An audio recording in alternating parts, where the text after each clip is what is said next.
So, where we last left off, the group of you had continued your exploration of Kael Morrow.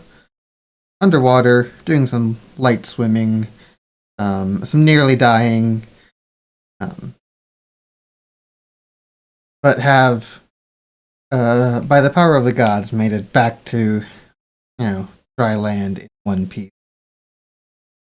Um, you found the tablet that, uh, uh, what's his face? Something Jamil had, High Curator Jamil had uh, been looking for. He's been investigating that. Paid you quite nicely as a reward for it, and you're awaiting some further instructions and provisions to proceed. Was there anything that you're wanting to do while you were waiting?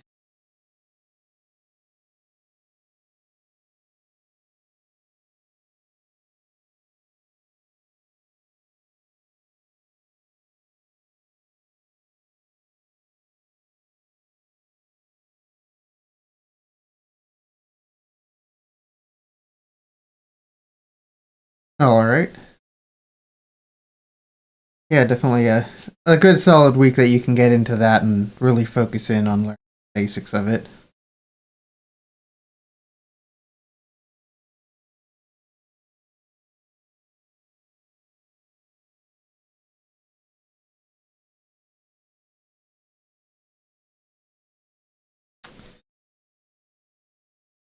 Okay. Yes. Um. No, you us paladins don't get that until second. Um. Right. Right. Yeah. Once you take a second level in that, um, that's when you can get some cantrips and spells.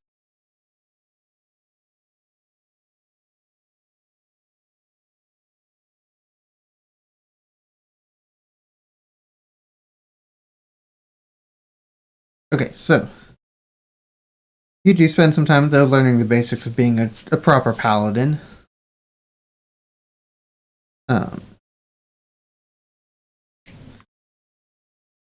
and what deity was it that you follow as a paladin?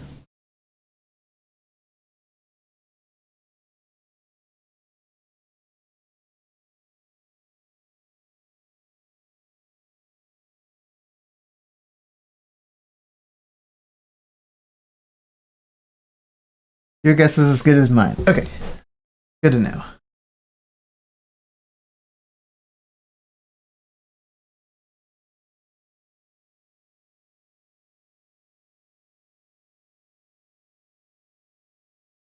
Right.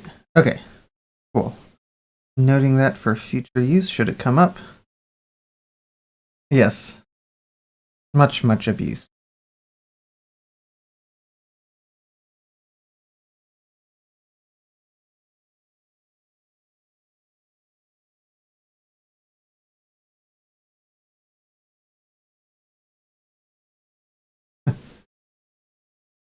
Um, so after hanging around town for a week or so, just relaxing, catching up, training, practicing, whatnot, um, High Curator Jamil eventually calls you back to the temple to speak with you again.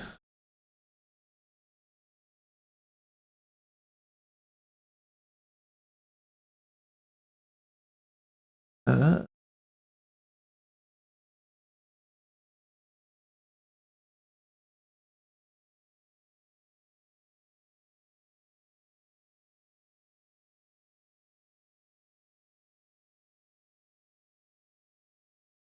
so, as you sit down to talk with him, he goes into detail telling you about how the tensions between the allegiance of Allsight and the consortium of the Vermilion Dream have been growing over the past 7 days.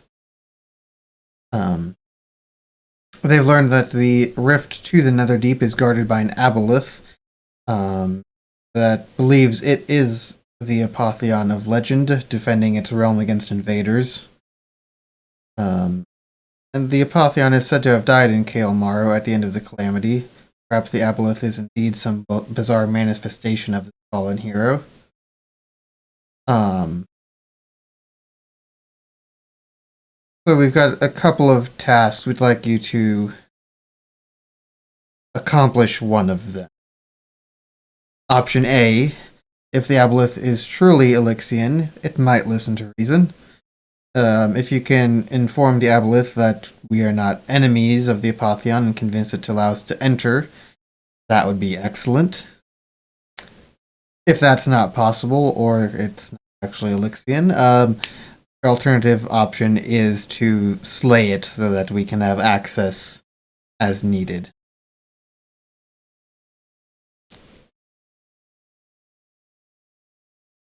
Um,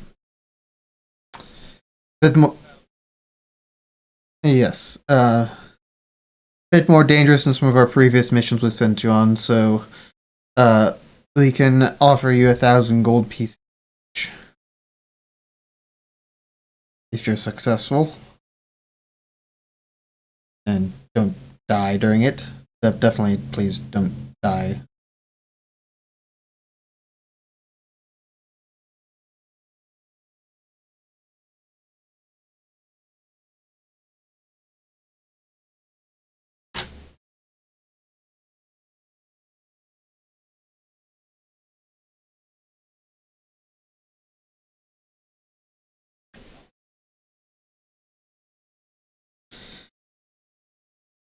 Of course, we can.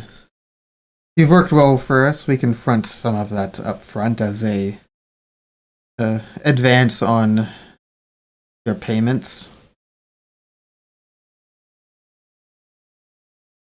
Um, we'll do 25%, so 250 gold per person up front.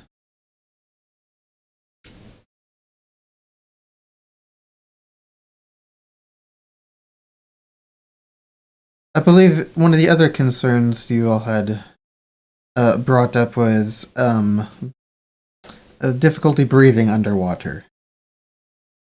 Um, yes. We've been working out our options the past week. We don't have many options, fortunately. Potions are still hard to get by, they're still slow to come in. We've got several people brewing them, but we use them as fast as we make them. Um,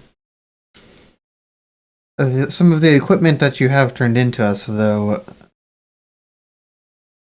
it has some drawbacks, that may be your best bet. These armors and weapons that you've brought, the rusty looking ones, do allow you to breathe and move underwater.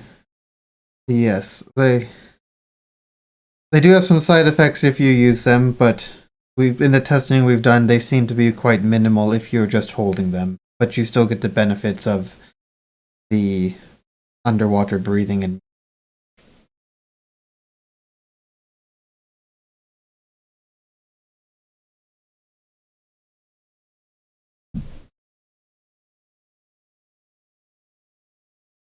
right. You get access to the underwater breathing and the underwater movement speeds.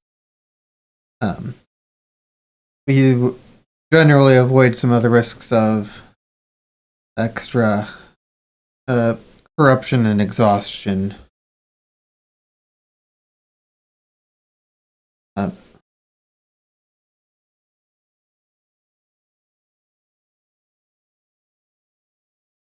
Now that being said, we have 3 weapons and 1 piece of armor, and the piece of armor is a little bit difficult to use without just wearing it. So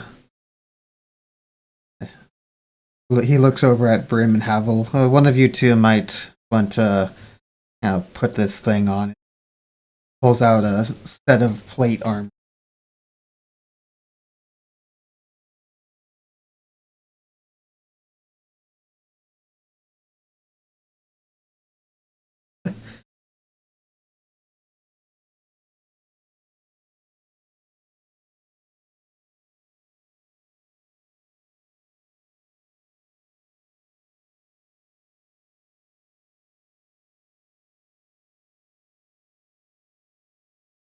I mean, you could always give him the +1 chain and you can take the plate.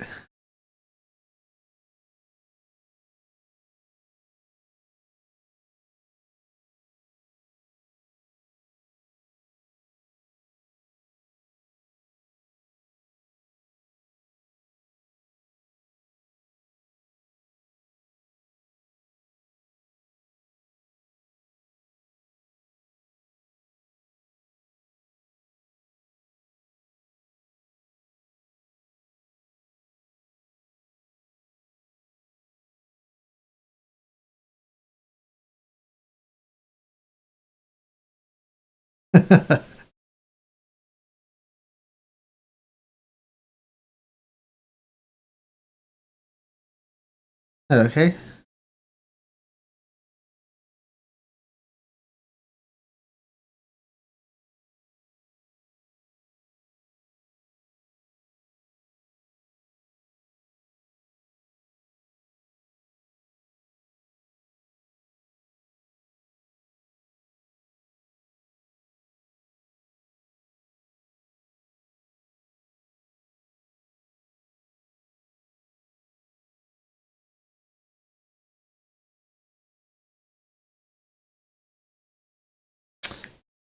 Yes.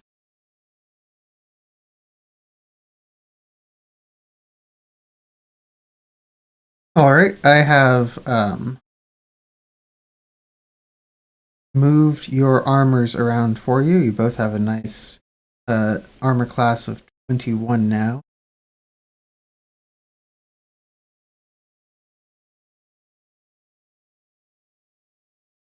Um, Havel, it also gives you resistance to psychic damage. Alright. We have a mace, a crossbow, and a dagger. Divide those up however you wish.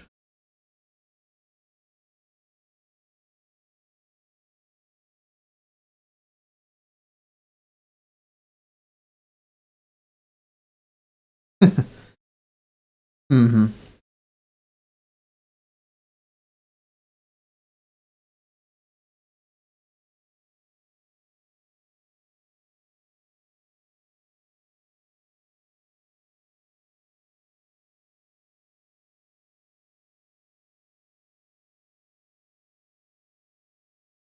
Alright.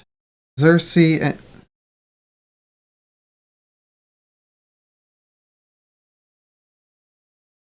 Kind of what I was thinking.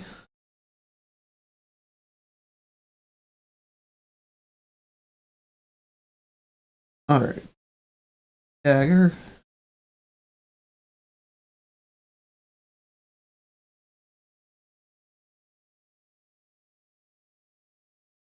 Crossbow.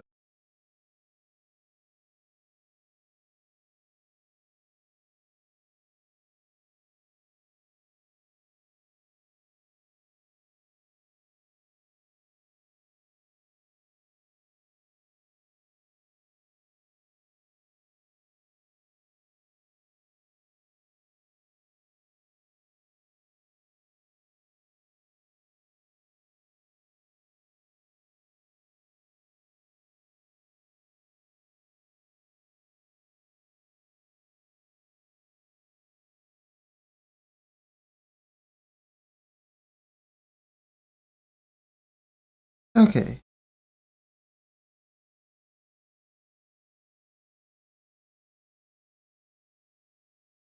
Everyone now has a swim speed.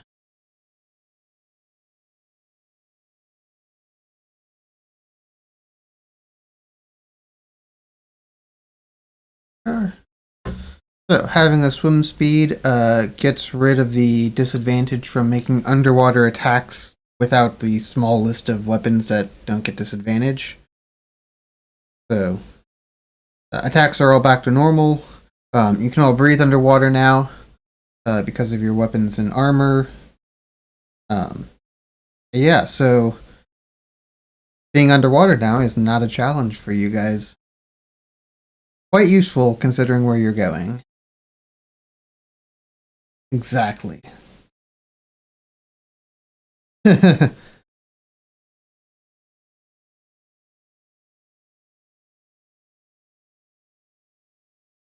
Mm-hmm.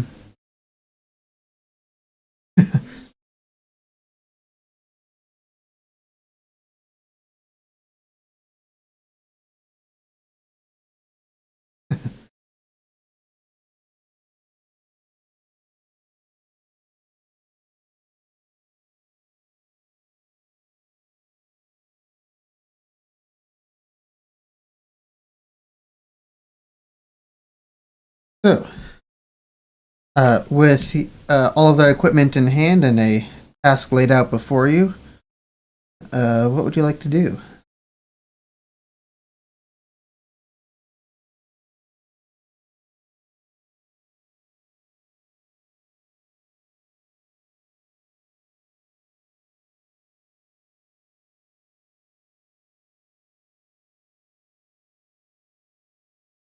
Okay.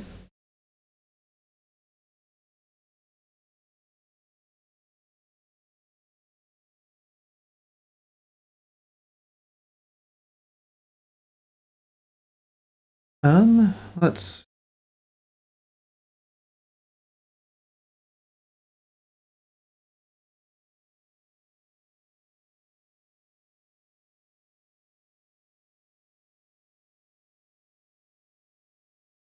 Come on. So,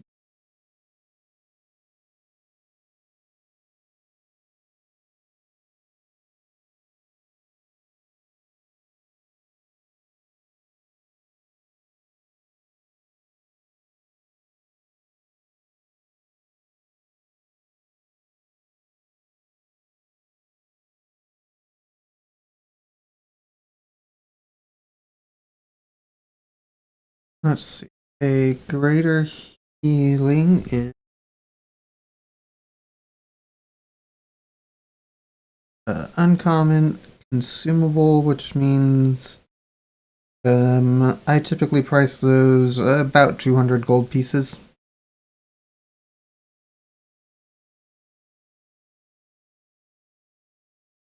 200 gold, and there are four of them that you can source around town. Okay.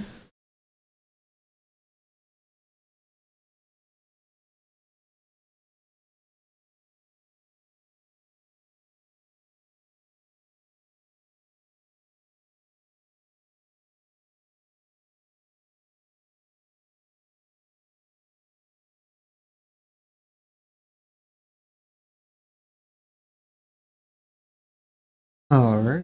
You saying you were going to take some potions of greater healing? Okay.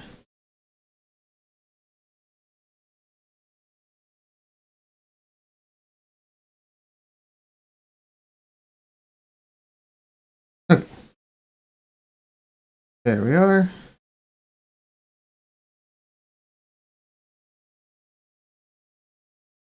So, you guys have spent most of your advance on your payments already, but all good. Anything else to uh, do before you head back down?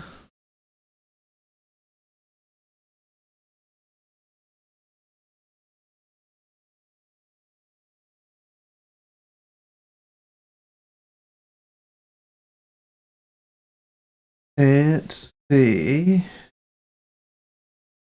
a +1 shield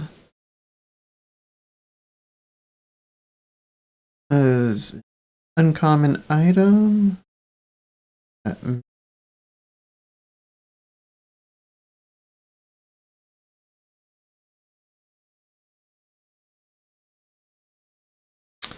Typically find those for about 500.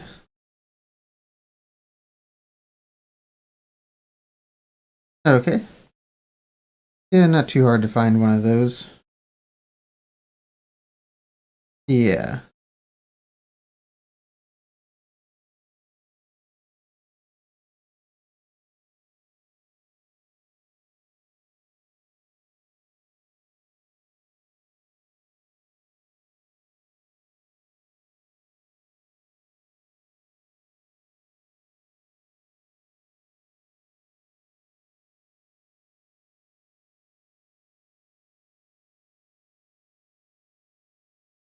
Yeah.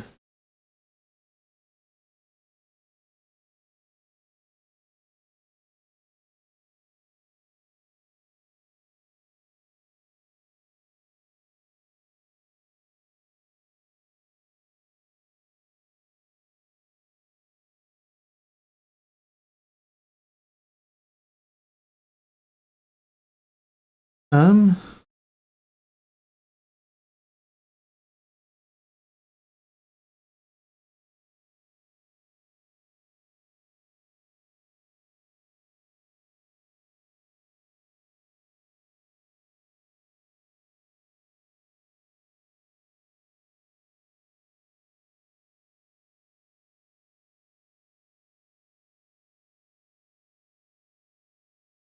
Yeah.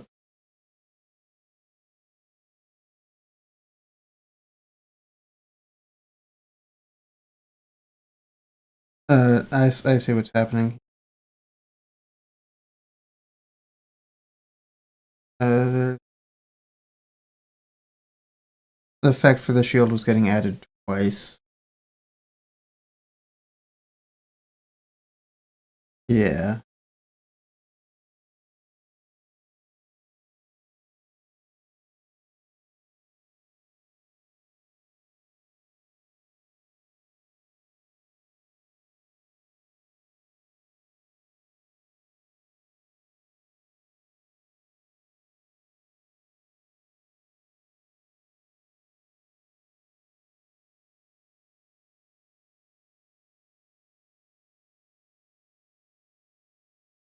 All right. Yeah. There. That better. You got a nice high 22 AC.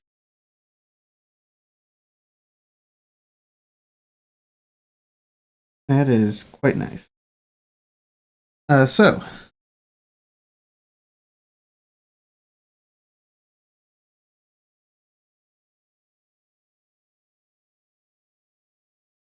as you guys are traveling through the streets back towards the giant hole that leads you down into the watery depths,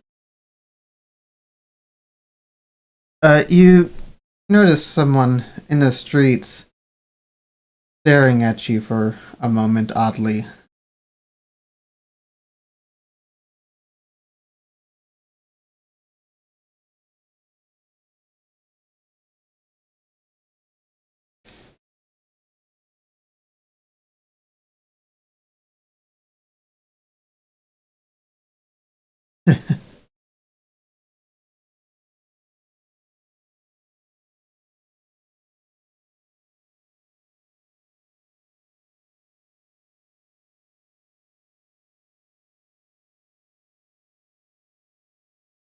I corrected yours, I think.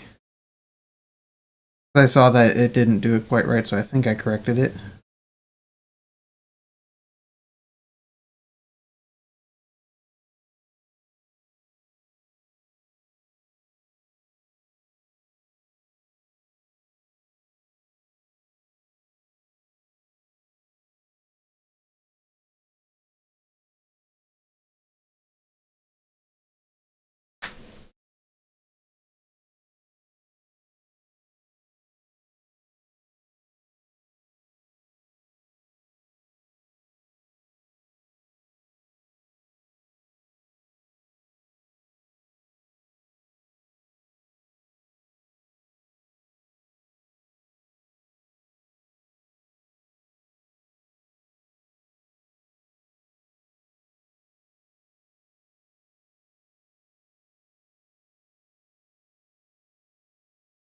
Oh, so maybe it didn't because if first,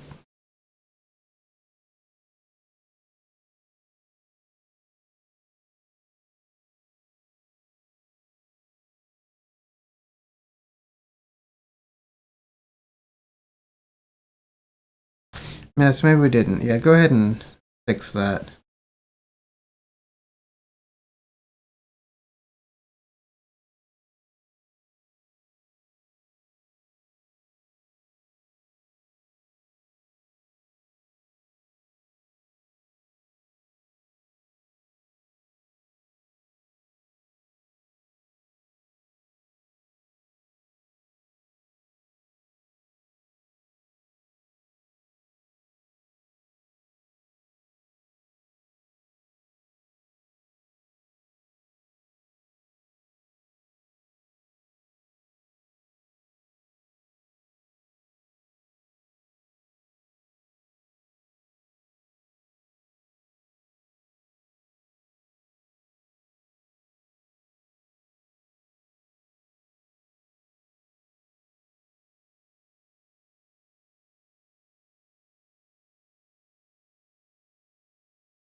Me-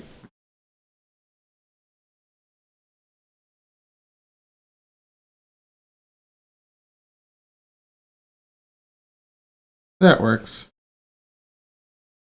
Okay, got that straightened out. As you finally finish counting up your hit points on the street, you notice someone staring at you from across the way.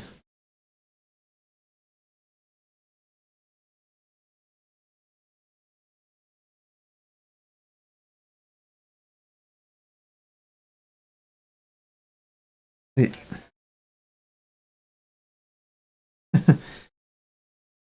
it- after a moment, he, with a rather unhappy look on his face, quickly storms over towards you.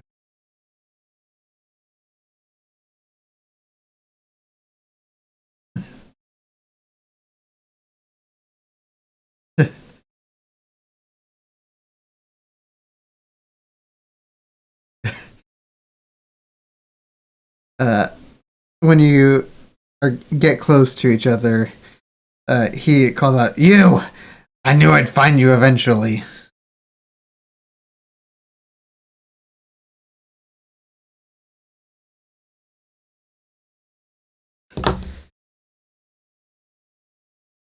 Never paid your tab. I'm here to collect on it.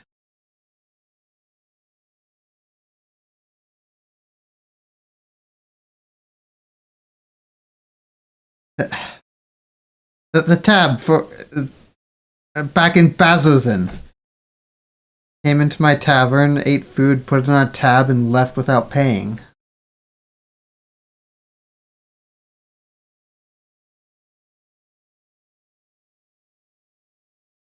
The group.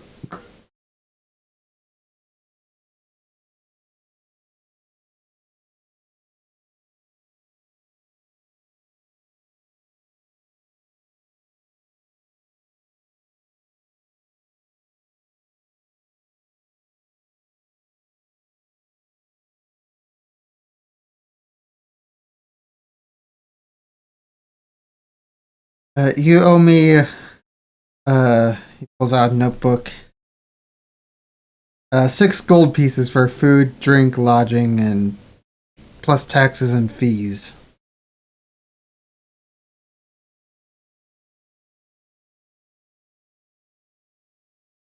That's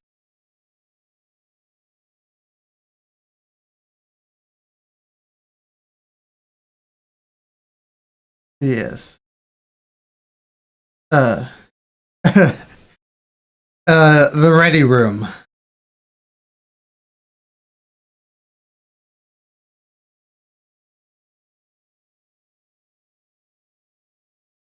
You stopped in for food and drinks at the very least.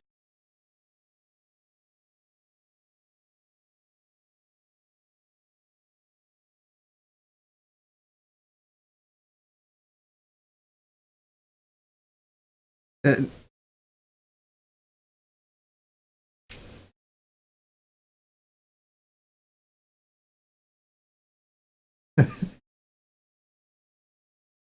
no, she paid her own tab and left.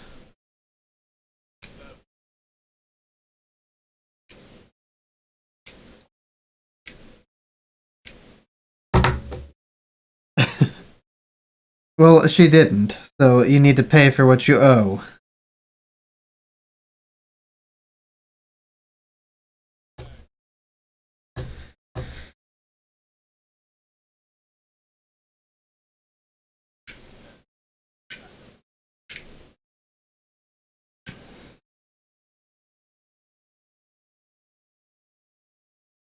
Oh, tracking you down is much more than this. 25. 6 plus fees and interest. That is what I said. No. I said 6 plus fees and interest. Are you deaf?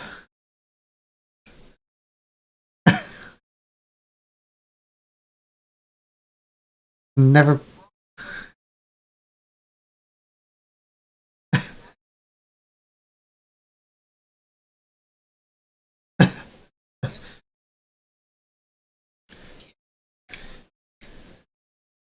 But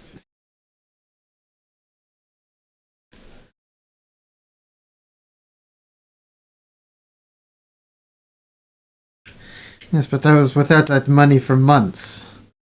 Paid fees on.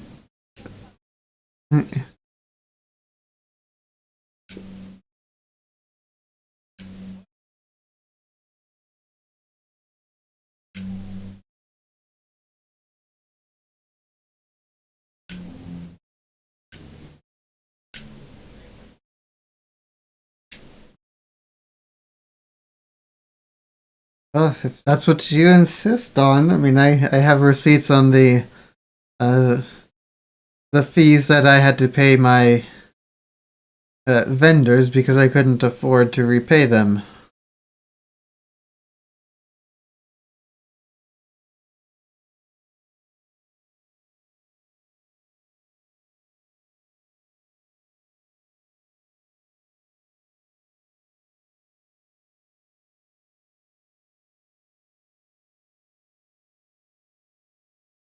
Oh, you're right.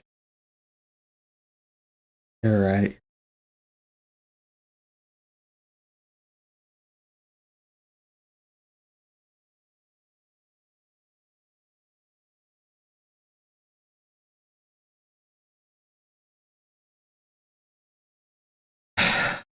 This is a fair point.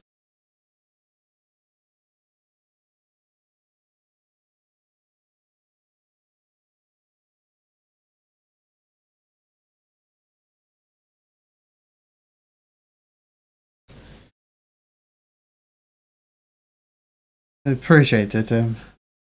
Sorry for any disturbance that I've caused you.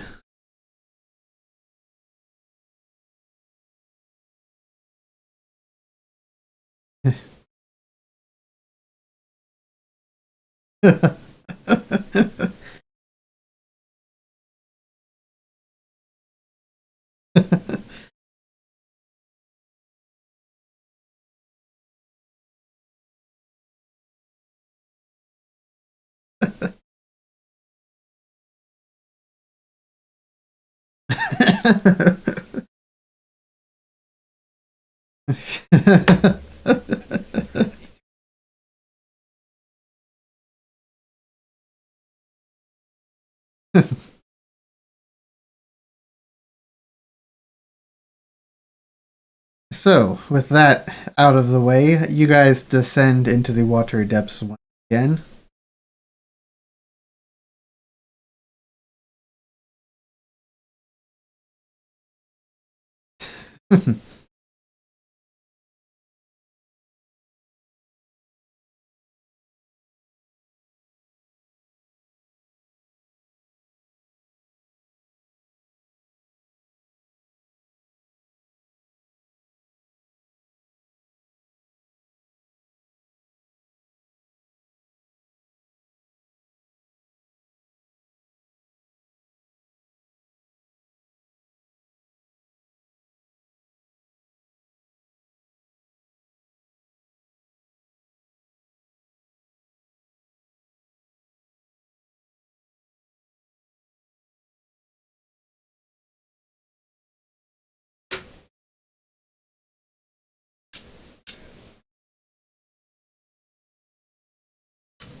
um,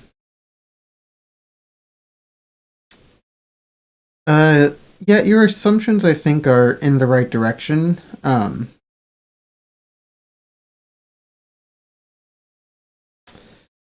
Uh, yeah, High Curator Jamil didn't have a whole lot extra to add to that thing that this was uncharted waters, pun fully intended.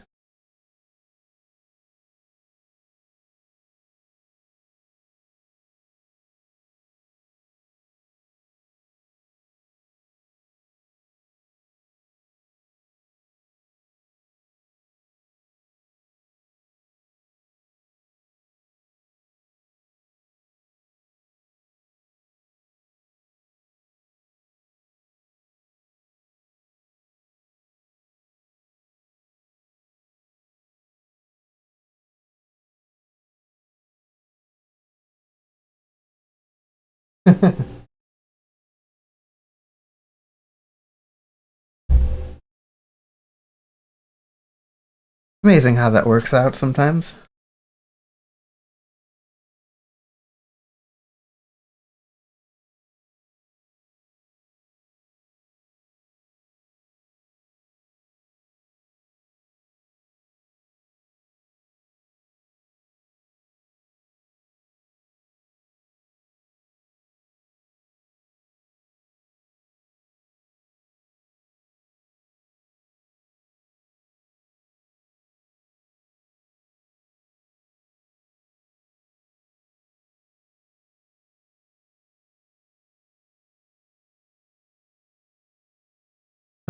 Let me check.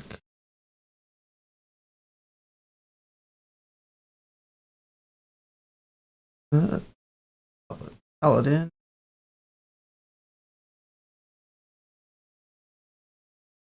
The Divine Sense you detect is not quite as nuanced as, detect good and evil spell, but the presence of strong evil registers as a noxious odor, and powerful good rings like heavenly music in your ears. As an action, you can open your awareness to detect such forces, um, and you know the location of any celestial fiend or undead within 60 feet that is not behind total cover. You know the type of any being whose presence you sense, but not its identity. Um, within the same radius, you can also detect the presence of any place or object that has been consecrated or desecrated, as with the Hallow spell. You can use it a number of times equal to 1 plus your charisma modifier. When you finish a long rest, you regain all use.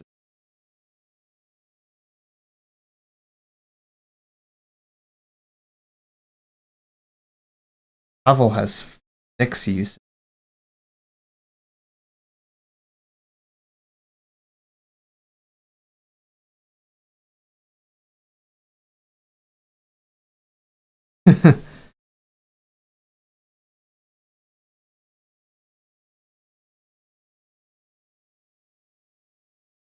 Mm-hmm.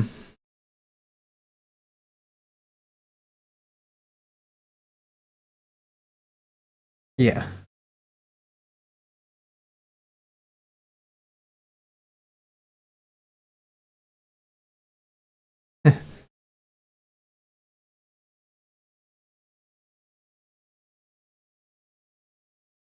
Mm-hmm.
Uh, they they had that tablet that they thought was the key. They have determined since then that it is in fact not the key. Yes.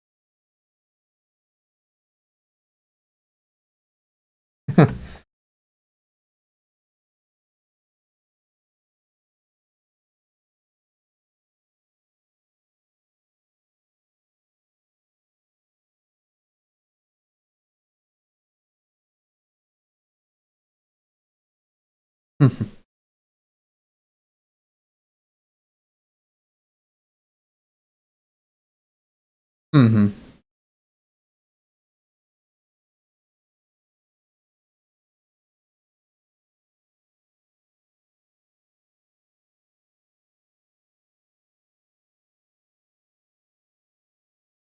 Please.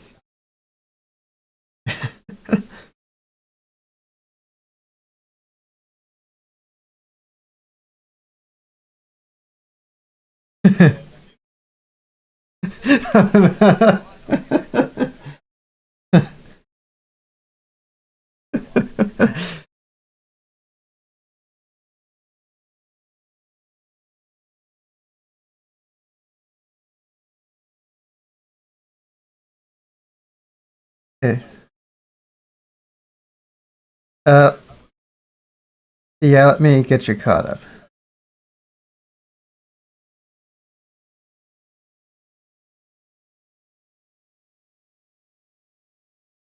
Okay, let's take.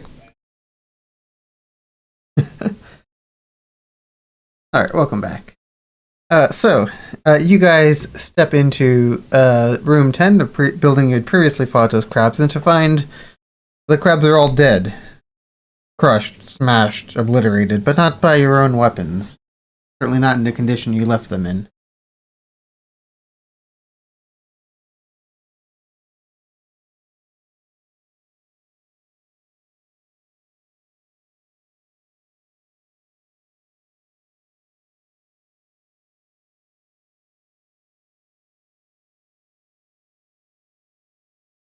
Um, your best guess was a mixture of blunt and sharp weapons, but certainly not natural.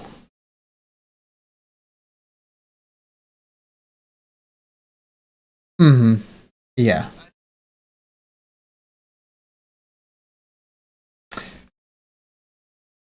No, yeah, no change. What you see on the map is what you get for that.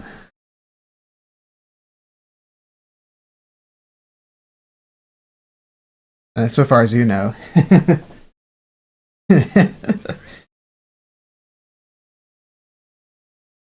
Mm-hmm.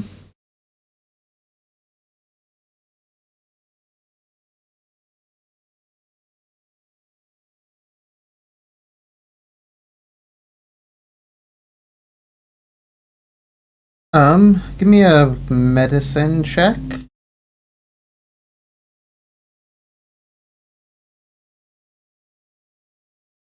Um, hours, maybe a day. Hard to tell for sure.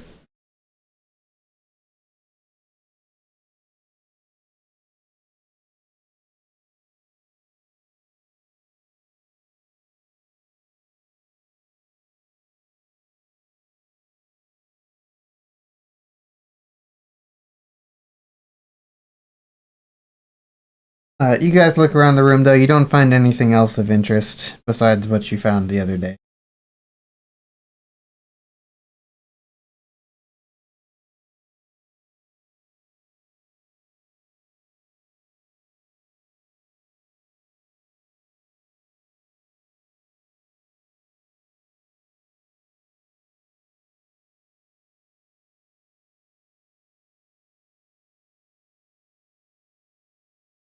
Yeah, it's a kelp forest.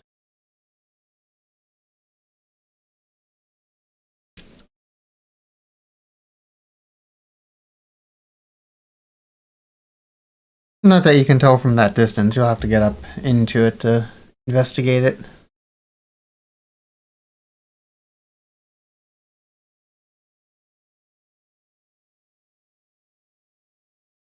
It's kind of a plateau under the water. The tower on top of it.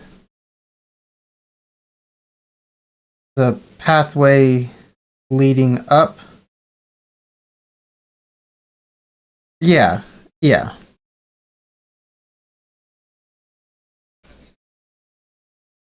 Yeah, you got swim speed, you're fine. You're neutrally buoyant.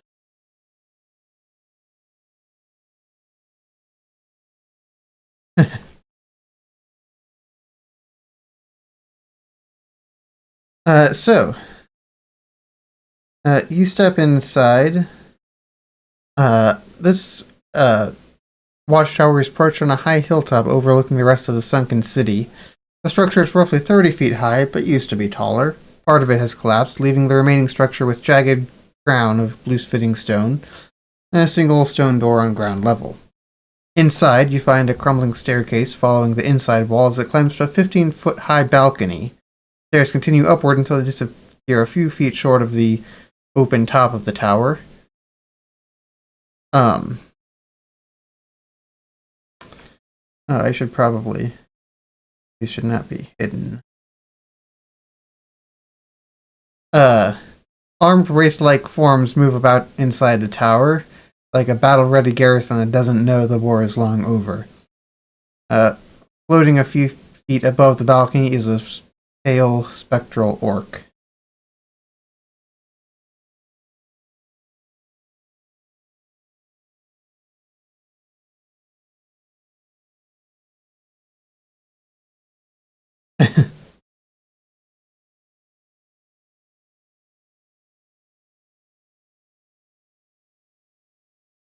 As you guys step inside, a discordant sound of a bugle pierces the water, and all of the uh, wraith-like forms stand at attention, looking at you.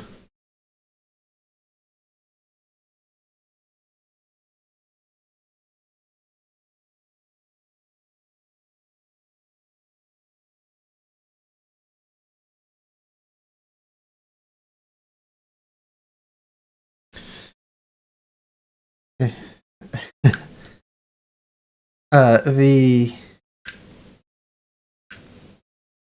let's see.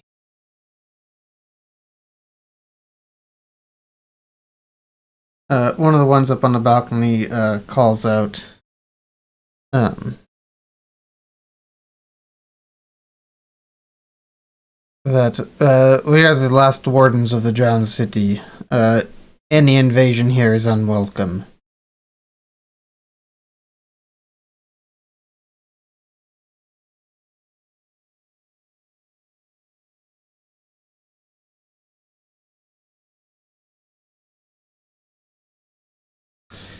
What sort of wisdom do you seek?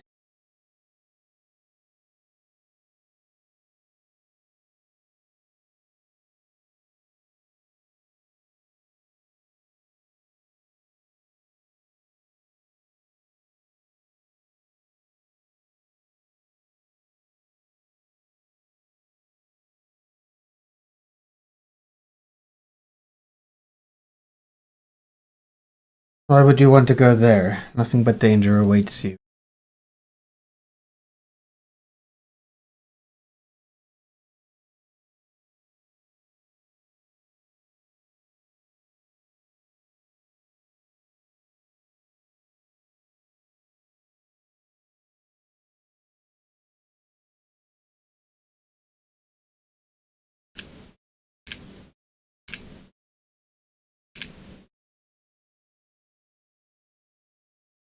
But what danger is it that you seek to face there?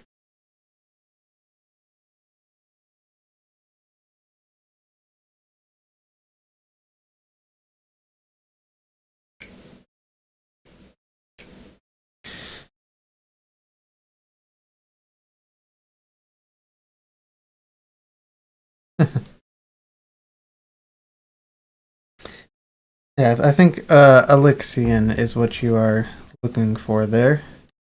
The Apotheon. Yeah.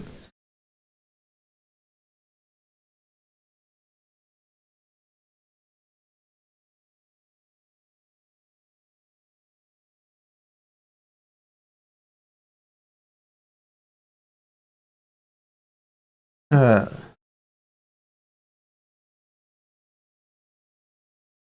the ghostly orc steps forward. Uh, I met him once long ago. Before this place was destroyed.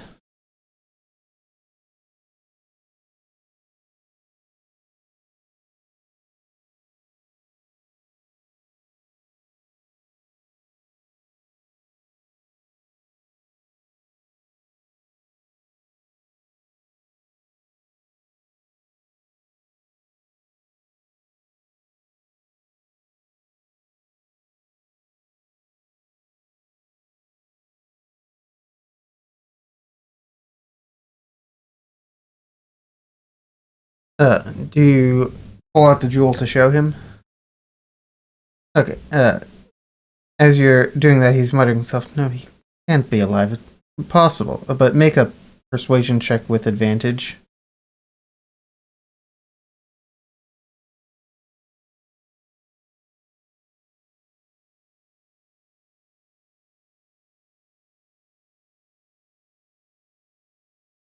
But I do believe you. You seem honest, and you do have his jewel.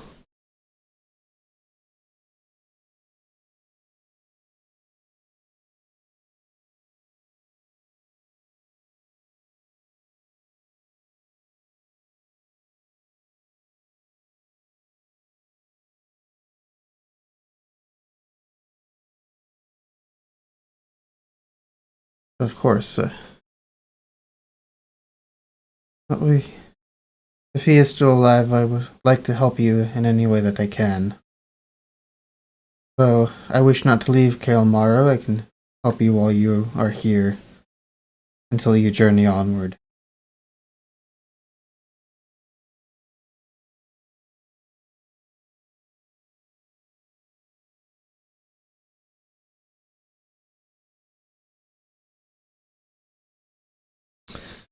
Uh, the way into the temple is through that building you described. A devout follower of Corellon, such as myself, can uh, break through that barrier to get inside and let you in as well.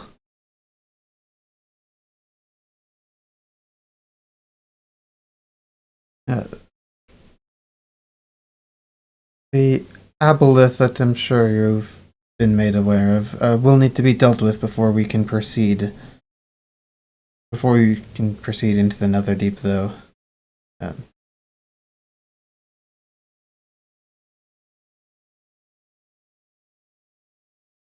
it believes it believes it is Elixion himself, though it is rather mistaken, and we've confirmed that over the years for sure.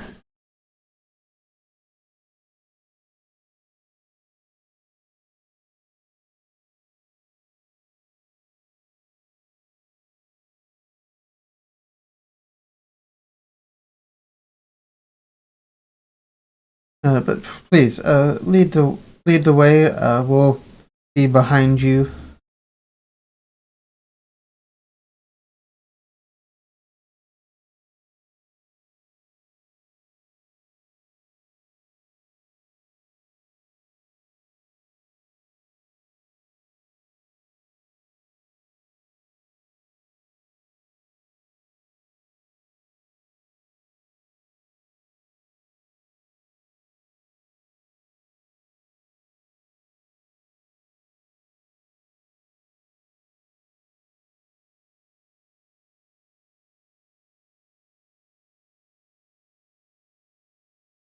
And the ghost steps through, or waving you forward.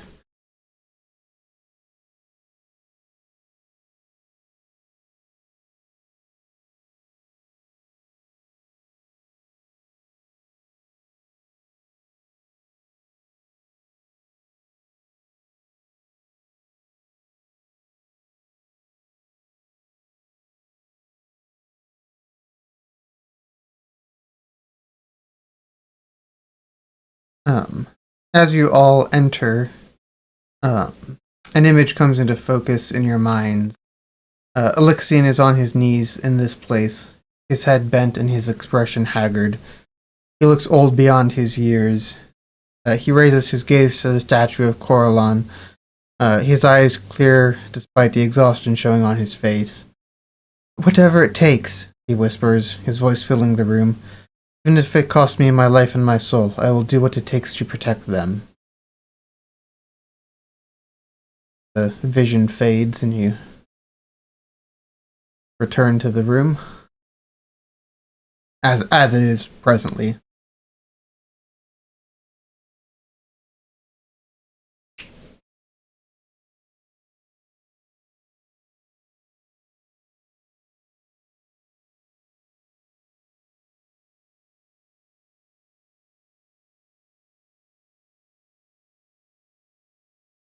The ghostly priestess says, "Your guess is as good as mine. We know this is here, but we've not been able to interact with it in some time. We don't know."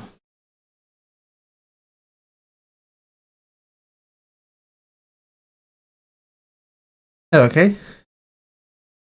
It is a giant red crystal shard.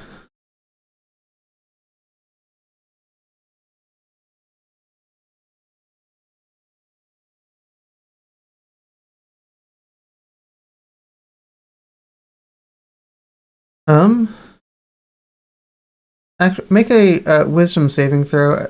Everyone who's come close to it.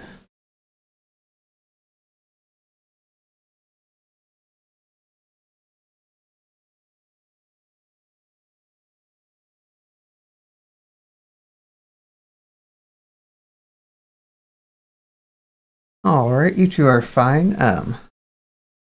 Lee and Xerxes, a wisdom saving throw from you two as well.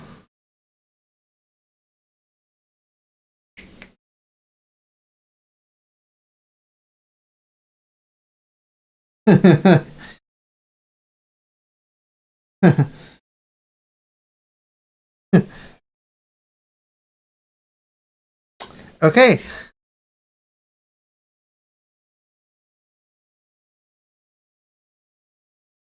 Yeah, so you guys all get close to the shard. It's pulsing, glowing, red crystal shard, pulsing in a pattern similar to a heartbeat.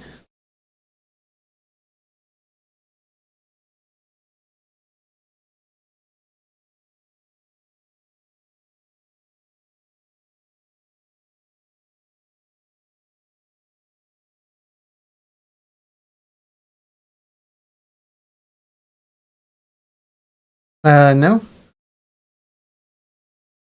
That was to not be frightened of it as you approached. None of you got frightened of it.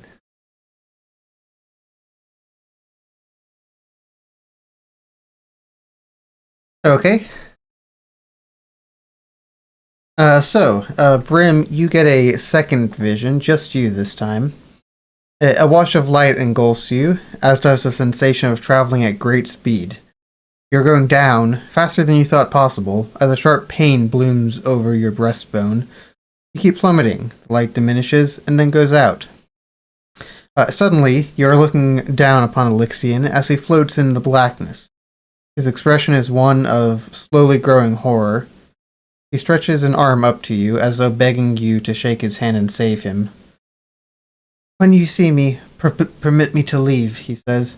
"I can't do it myself. You must. You will."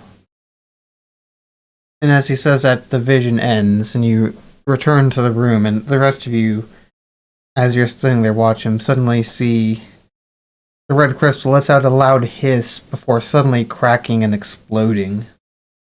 Um,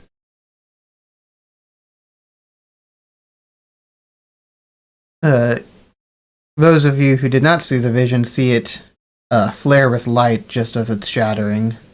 And for a moment, a translucent image of Elixian, his face stern and impatient, appears in the center of the temple before disappearing, and all is quiet again. I do need everyone, or no, I need Brim to make a charisma saving throw.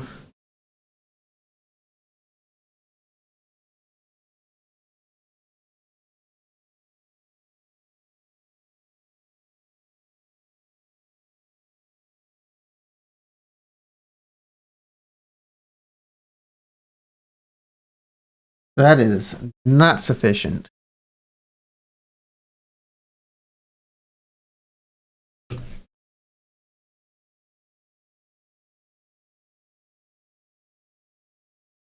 That is a nasty roll. Um,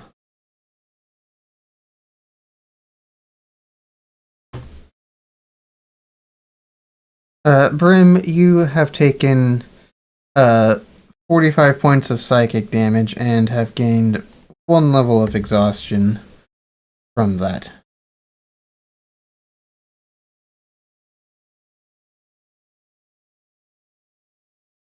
Um,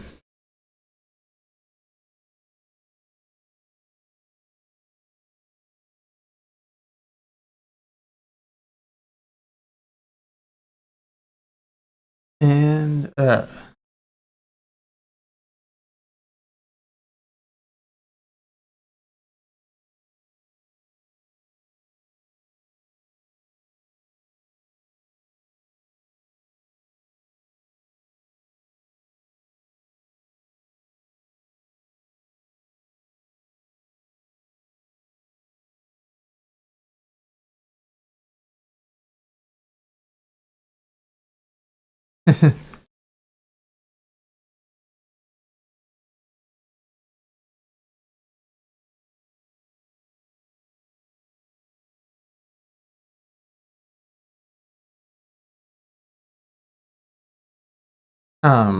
you guys also notice the rest of you before Brim does. A large red rash has appeared on Brim, um, where he touched the crystal.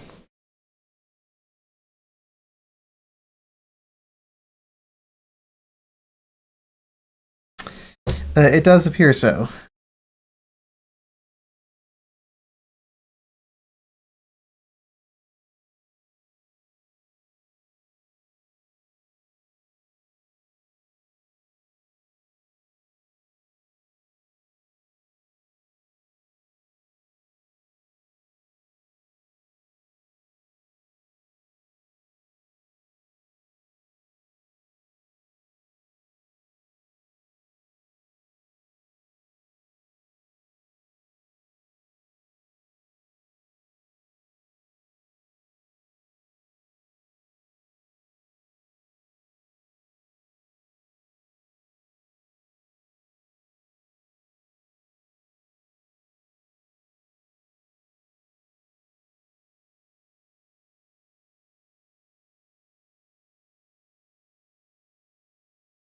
Um,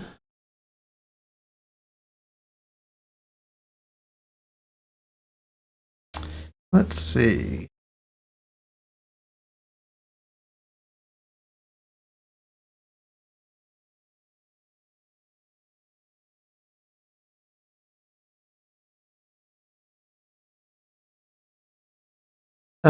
He says that uh,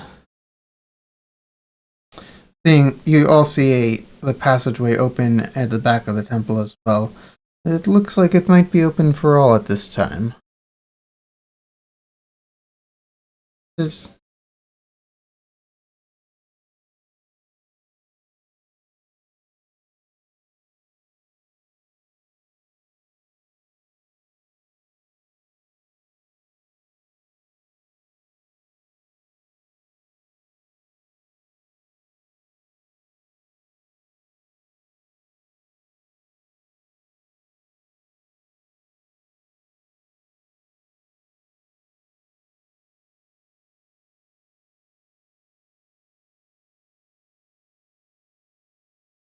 it's just a rash. He can grip it fine.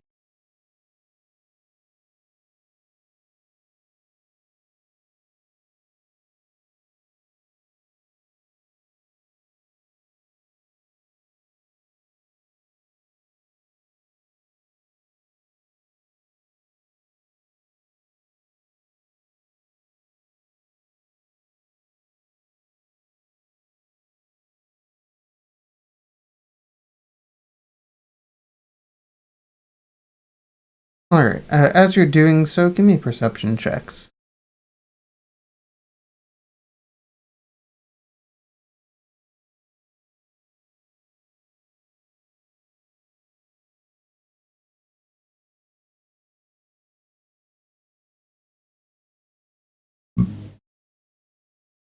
Splee, you notice something rather large swimming through the kelp forest.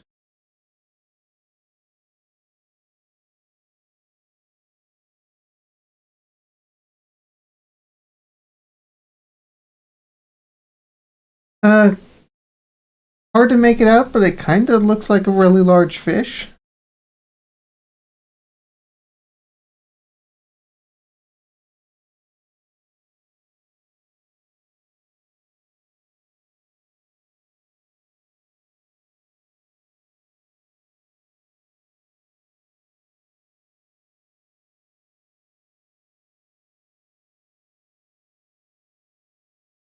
Mhm.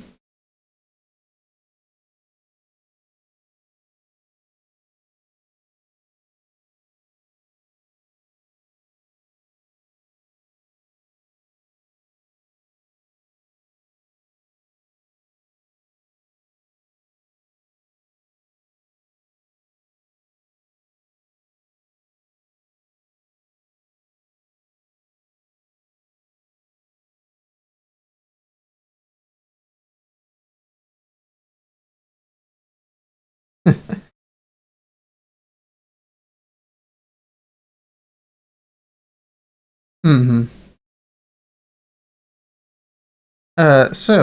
You guys enter what seems to be the ruins of a sunken palace in a gaping rift that pulsates quick with a sickly red light. Copy that light.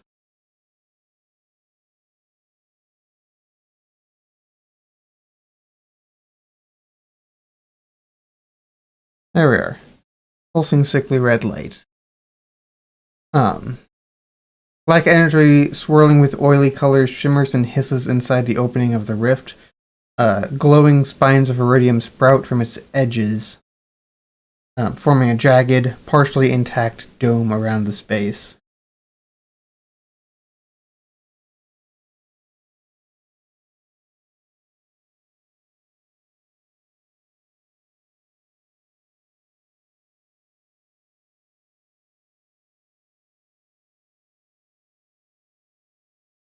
Just as you say that, a creature swims over the top and in front of you.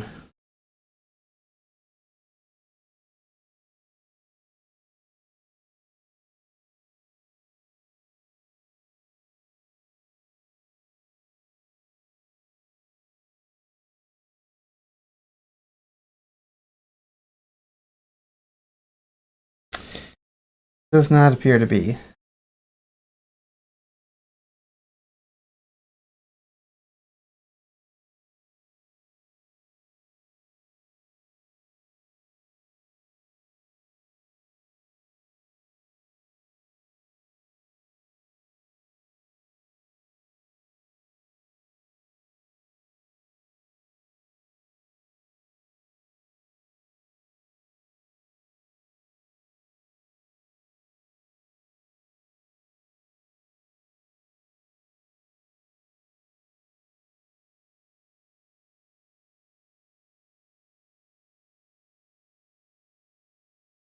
Okay, let's see. That is initiative from everyone. Brim, you are up first.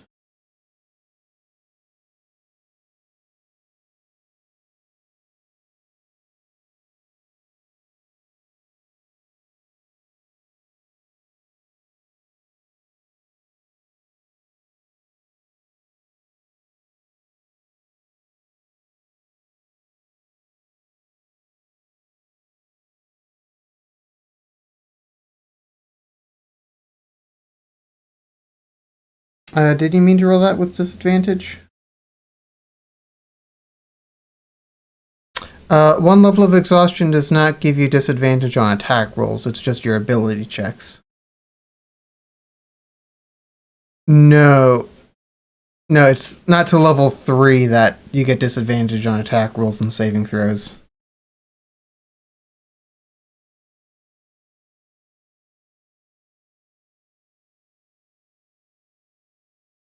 Yeah, that's much better.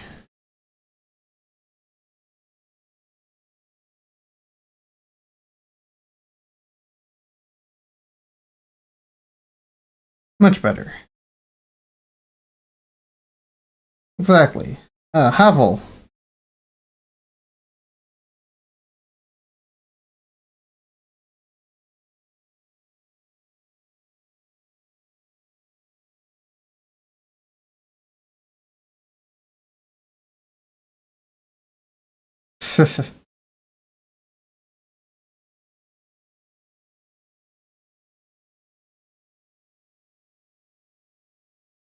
Mm-hmm.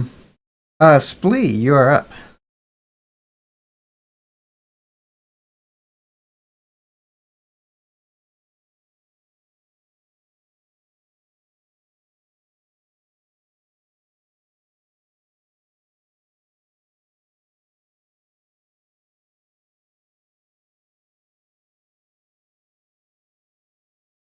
Mm-hmm.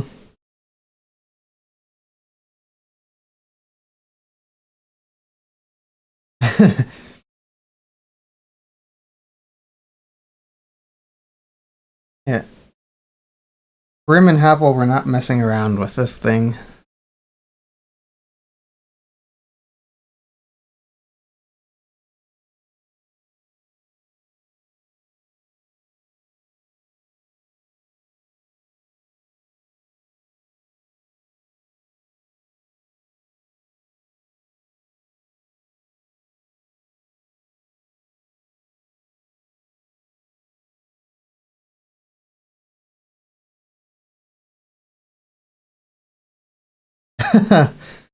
Dang.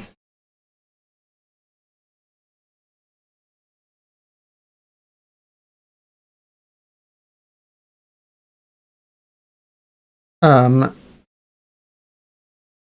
before.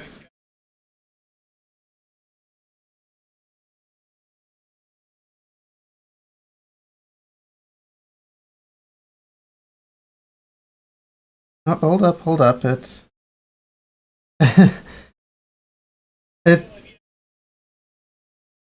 it's got a legendary action that's going to use to make a tail attack against.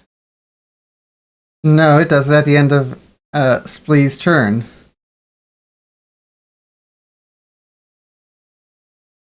I haven't even moved the turn tracker to you yet. Okay, now it is your turn, Xerxes. You did. Yes, you did your magic missile. Is there anything else you would like to do? No, it is not dead.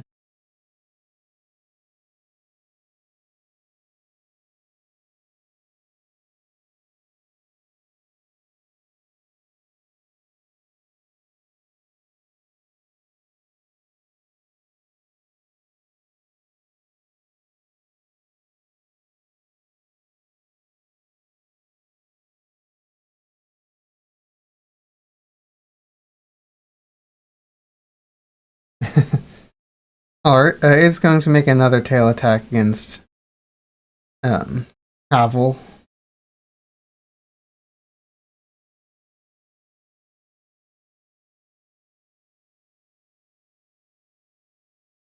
And it's its turn now.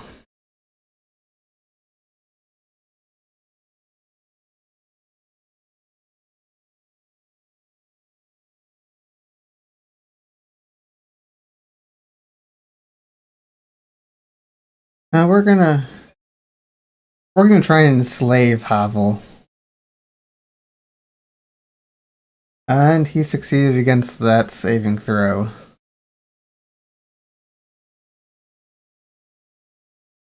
So instead it's gonna use its tentacles against Havel.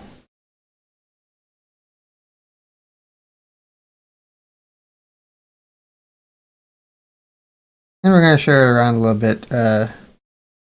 Brim's gonna get some tentacles too. No, he's not. They miss Brim.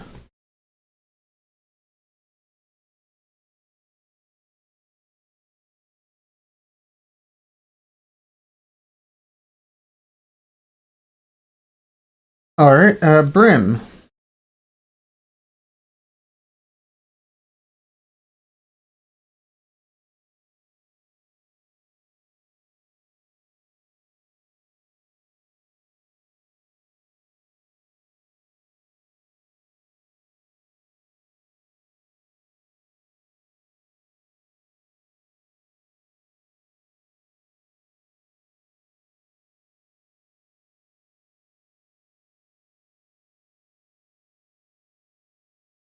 This thing is almost dead.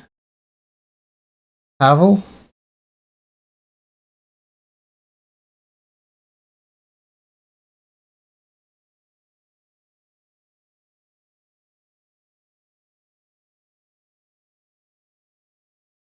It looks like it.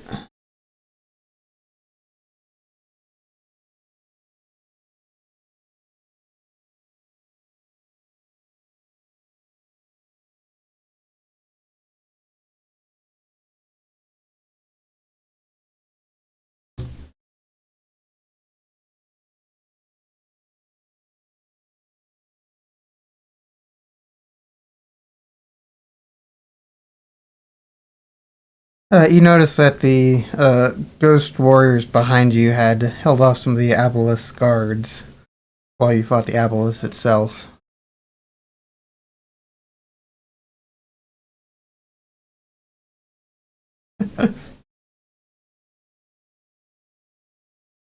Of course, anything to help.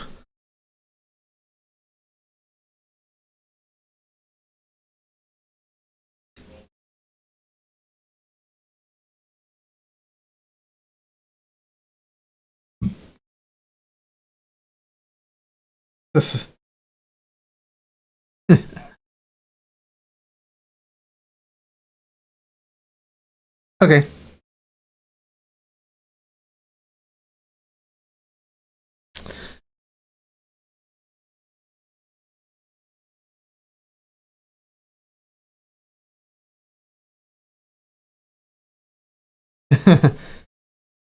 Yeah, so as you um approach the rift, the jewel glows brightly and it opens enough for you to swim through to the other side. Alright. As you're doing so, I need a charisma saving throw from everybody.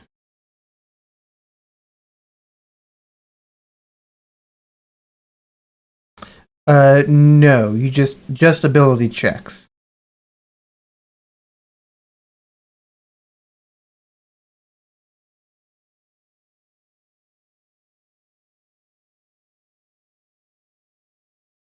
I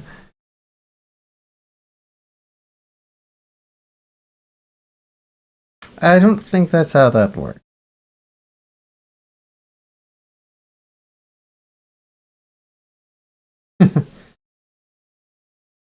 And Havel, your bonus is a 6 from that? Oh, 5, right. Right. Okay.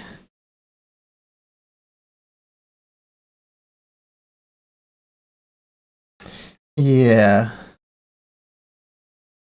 Yeah, unfortunately, Havel is the only person that makes this save.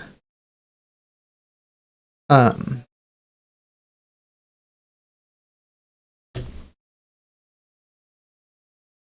those of yes, Havel takes half. You have resistance to it. Uh, so Havel, you take half, which is then rehalved. So you take 7 points. Everyone else takes 29.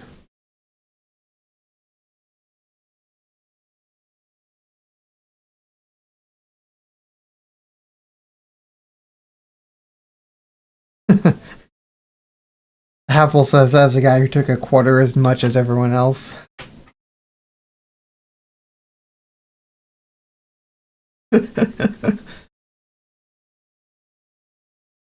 Yeah, Havel's got a slight headache. He's complaining about all everyone else is like having migraines. Yeah.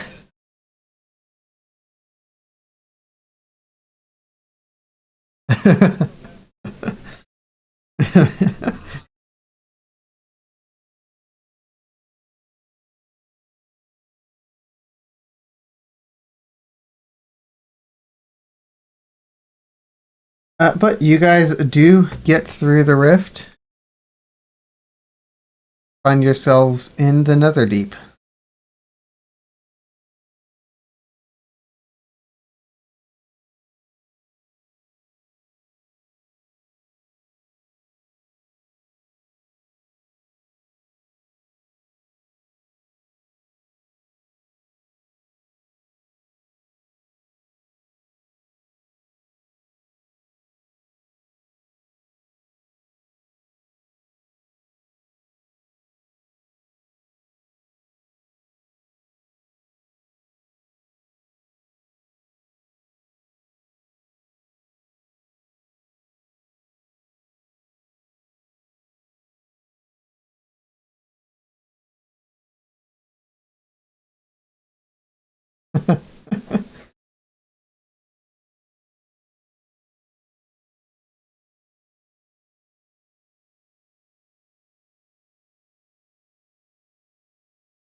So you spend 20 minutes praying to heal everyone back up a bit.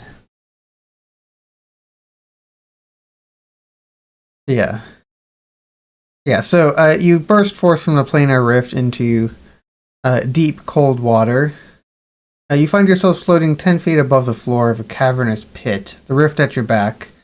Two enormous statues have settled into the seafloor at awkward angles. Each statue is missing its head, and one of the statues has an outstretched hand that looks like it might grab anything that gets too close. Covering the statues and clinging to the walls are crystalline tendrils that shed dim, eerie red light. A 10-foot high tunnel at the floor leads out of the sunken chamber, with patches of seagrass growing everywhere.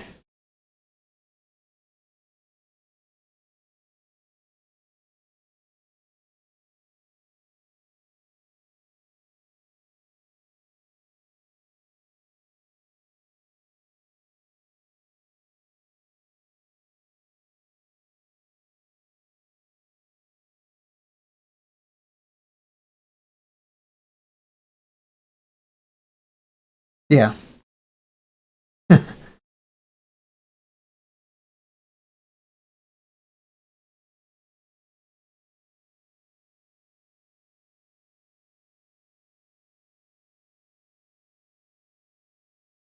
Yeah, there's only one way to find out.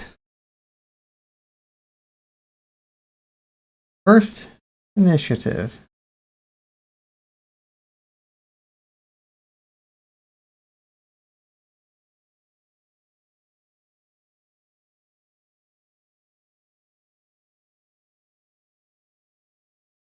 And there's a roll for Splee.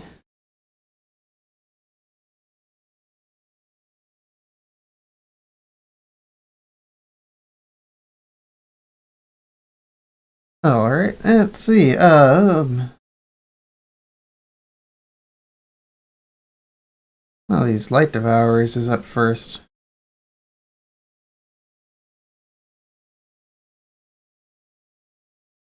Mm-hmm.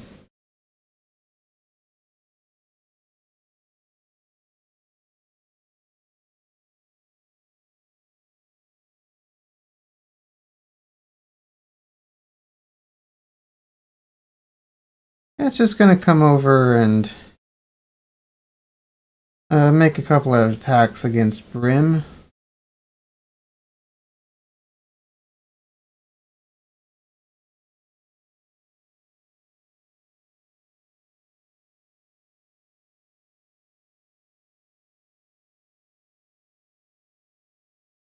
And he manages to get 2 hits in.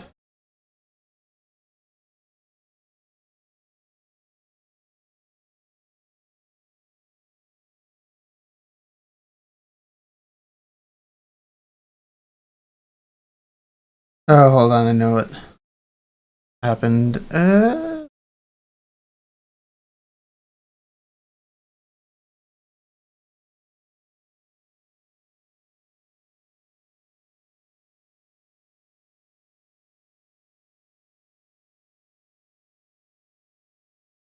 There we are. That's better. So let's undo that 21 damage. Much better.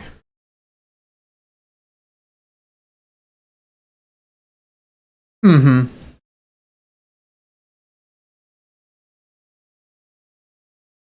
Go for it.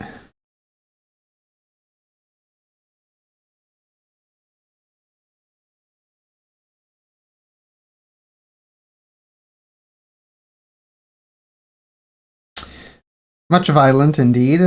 Maybe your next one will be a little bit more violent. Try that again.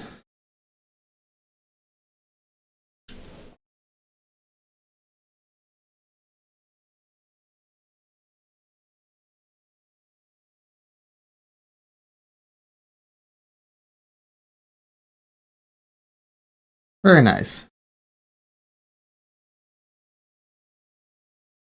Yes.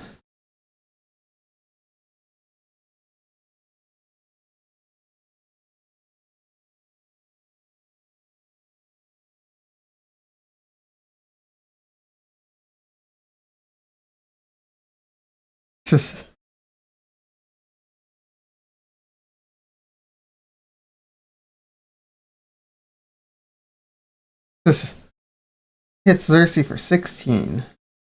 Uh, Splee.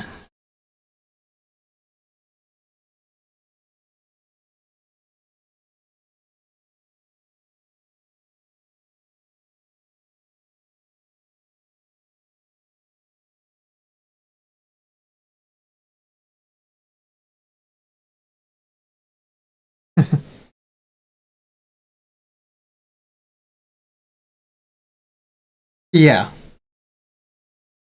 Yeah, there's plenty of vertical space to go around it and stuff, so yeah, no worries there.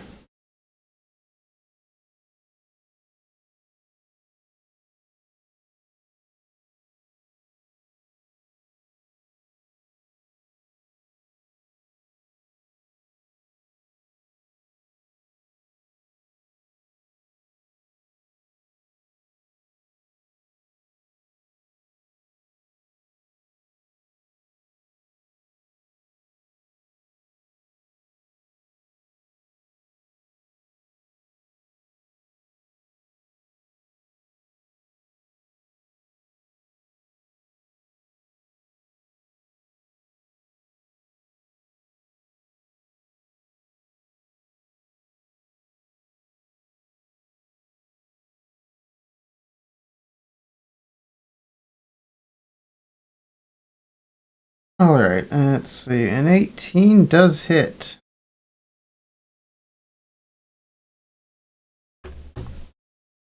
Alright. Xerxes.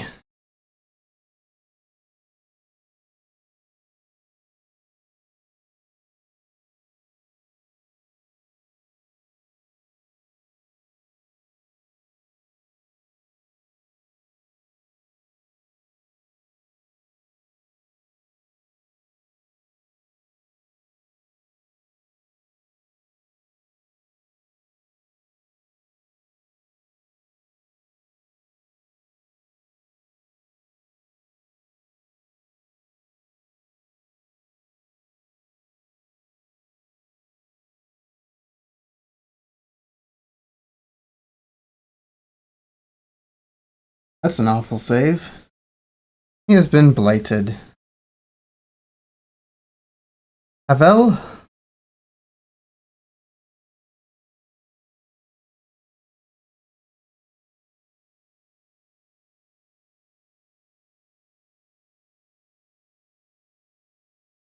Nice.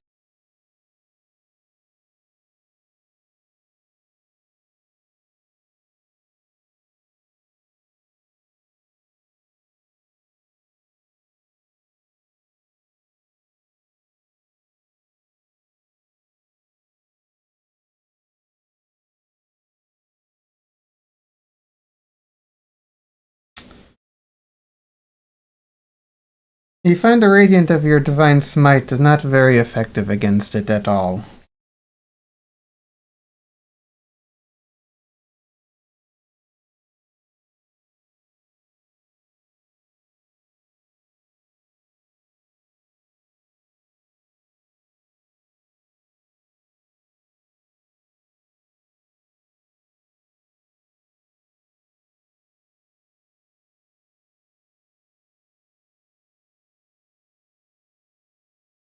Okay. I'll do a tail attack against Havel. A bite attack. That misses.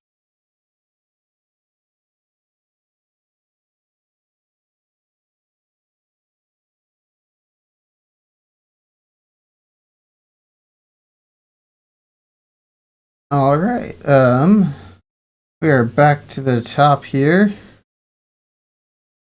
This Light Devourer is going to keep going for Brim.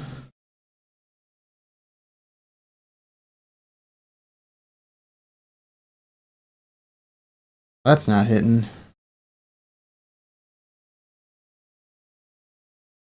That one's not either.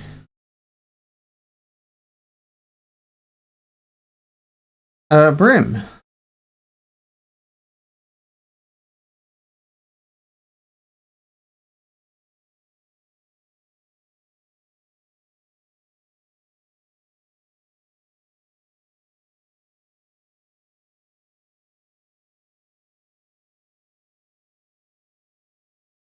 Mhm. Nice.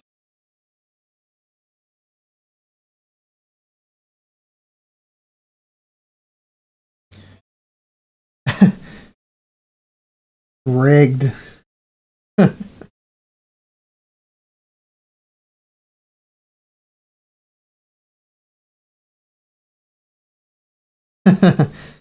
Yeah, I was. Oh, that's funny. Nasty, but funny. Alright. Xerxes under attack. Another miss. And another hit. That one was much rougher than the previous one. And brings us to Splee. No, not really.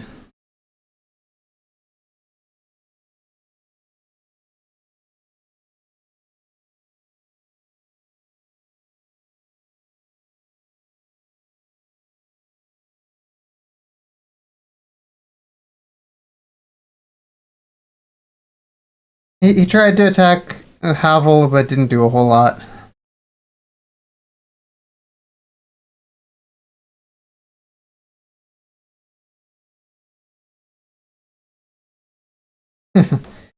Has to happen.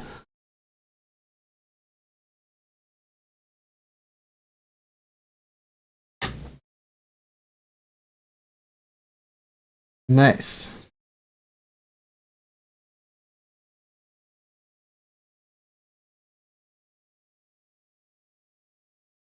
Yep. Go for it. Go ahead and give me a roll on that.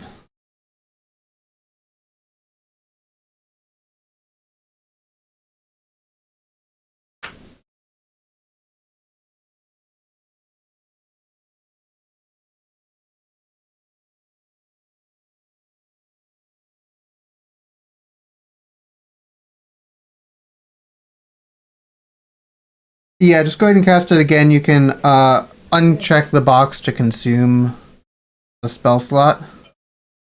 Yeah, just go ahead and cast again. That's usually the easiest way to do it.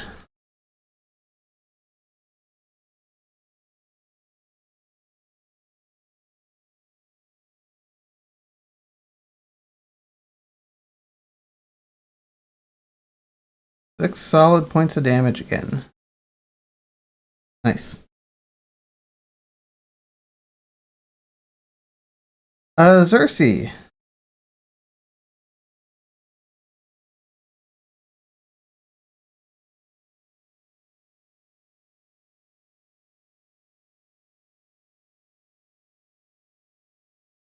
Okay.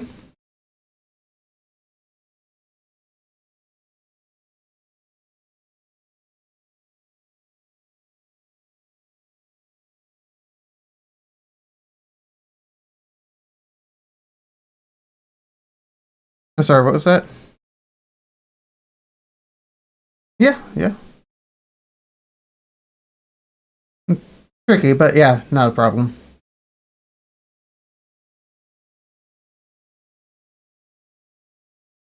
Uh, yeah, that's just your bonus action, so you've still got an action if you want to do something with that.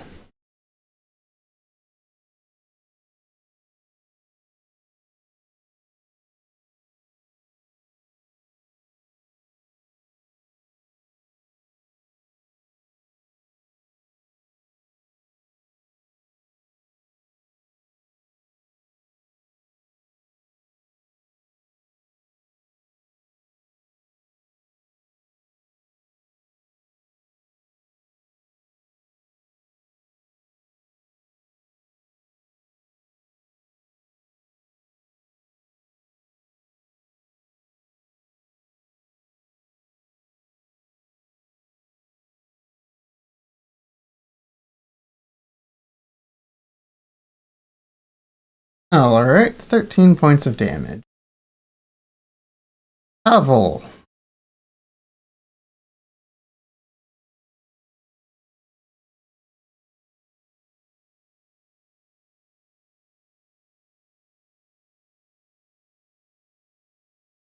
Eventually, one would think.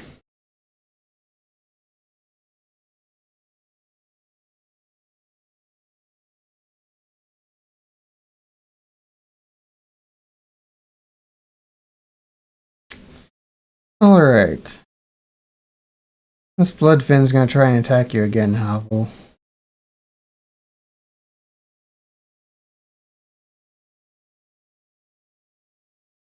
It tried.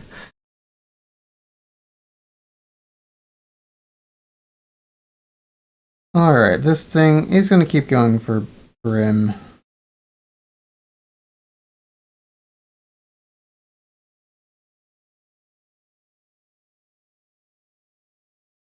Actually, it's gonna try going against Havel as well. Mix things up a little bit.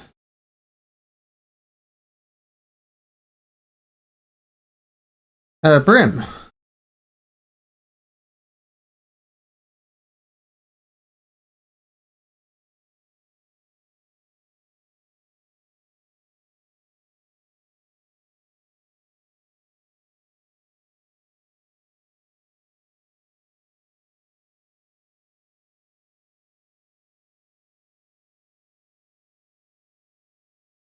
Okay.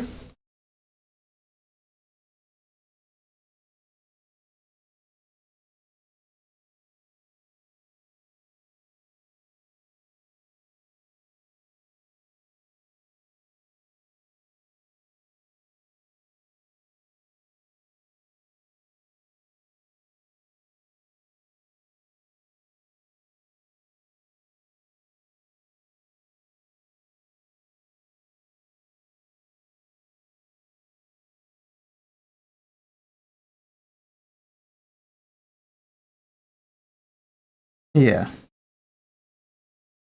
There you go.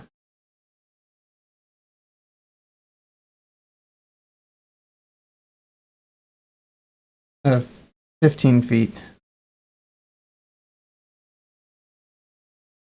Yeah, right there.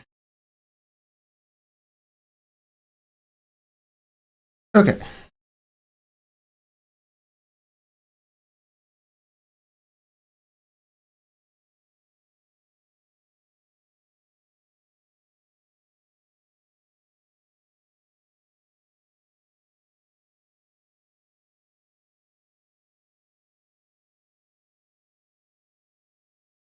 This guy's gonna change its target.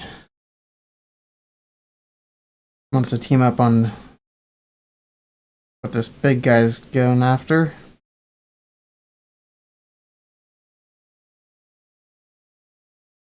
True.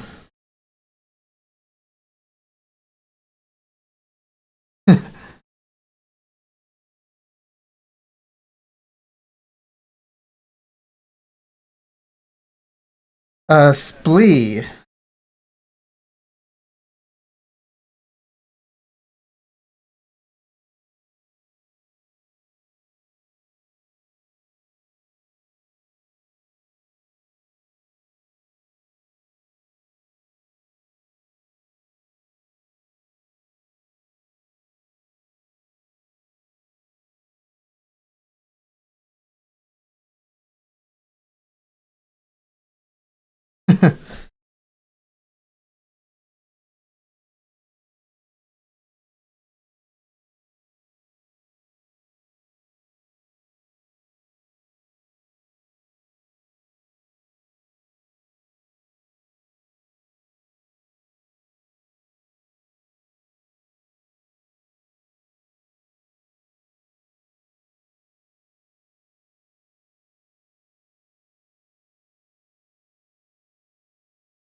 Yeah, that should have advantage because there was guiding bolt and stuff on that, so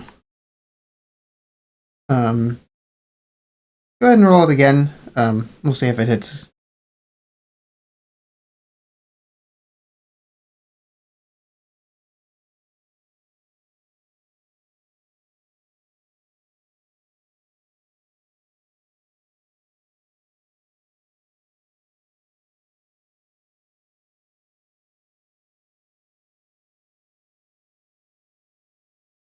There you go.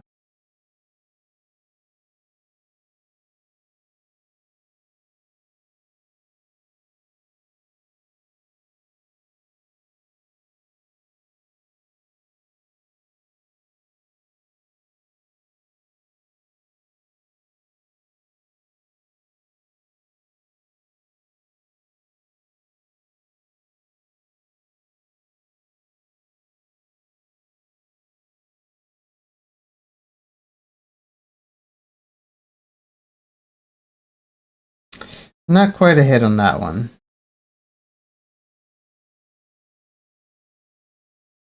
Cersei?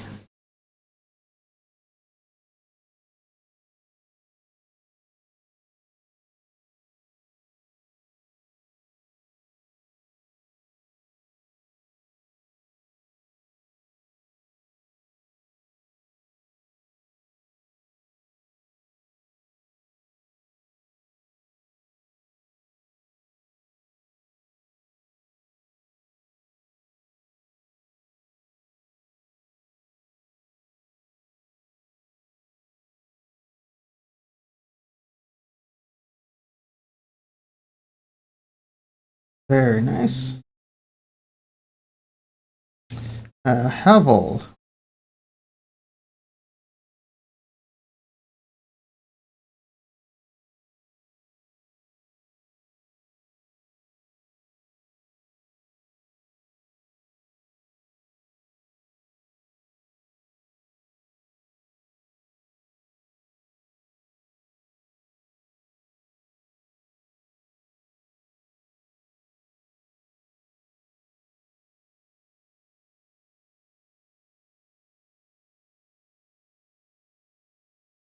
Okay.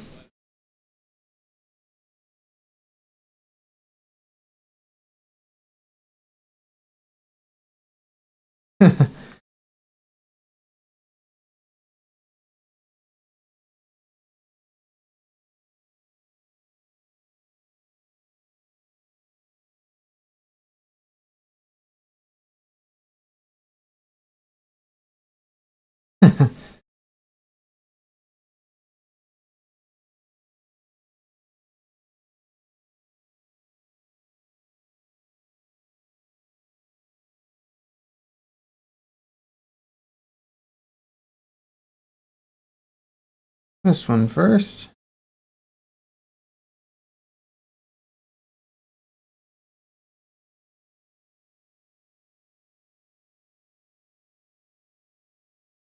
And of course, that one. That one always misses. Brim.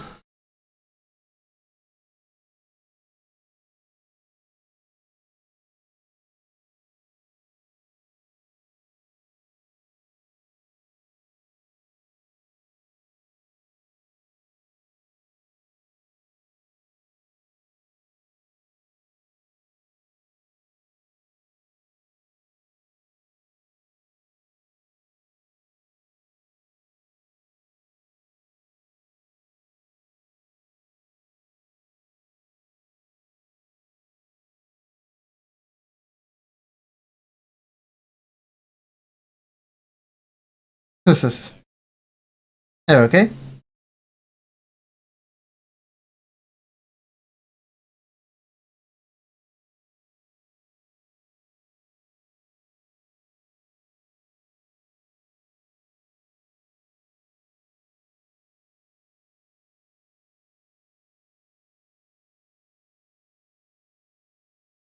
Nice.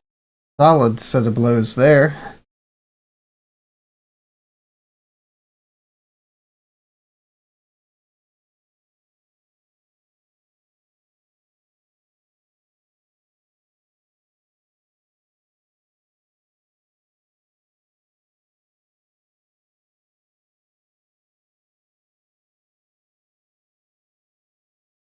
And Havel has fallen unconscious.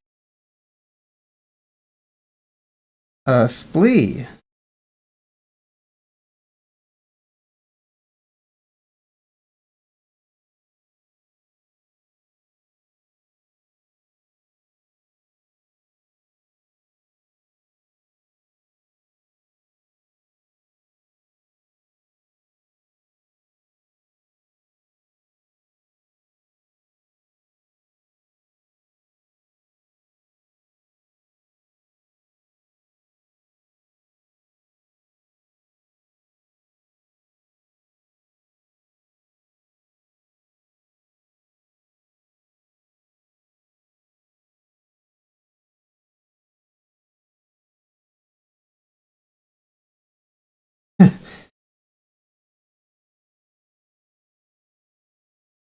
Okay.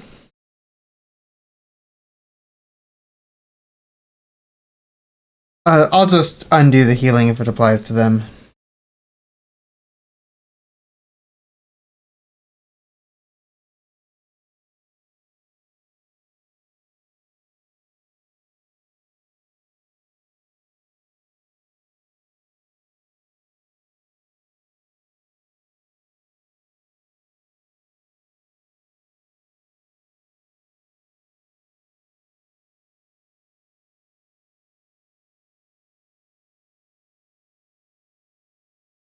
Yep, yeah. Go ahead and drop it on something and give it a good old whack.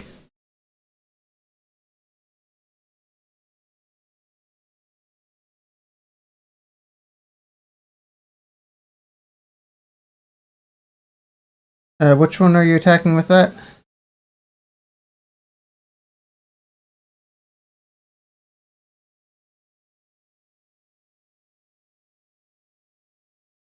Oh,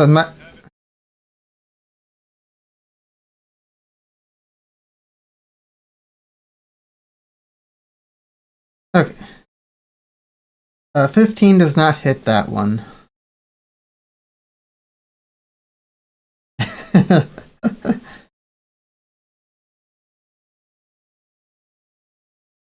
Xerxes?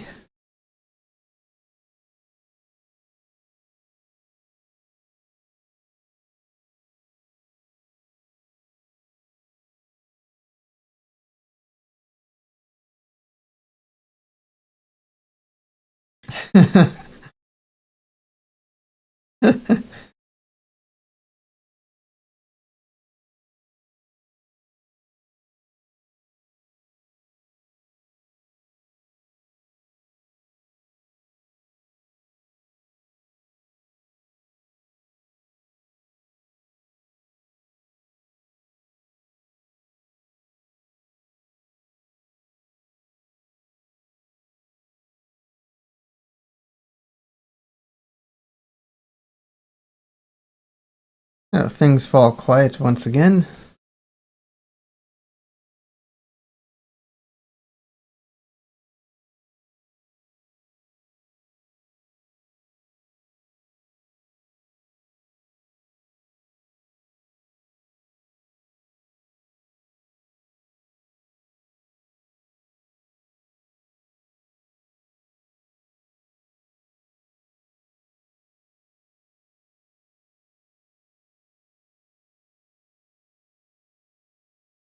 Nicely done. Uh, Pavel is feeling a little bit better now.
Maybe just a touch.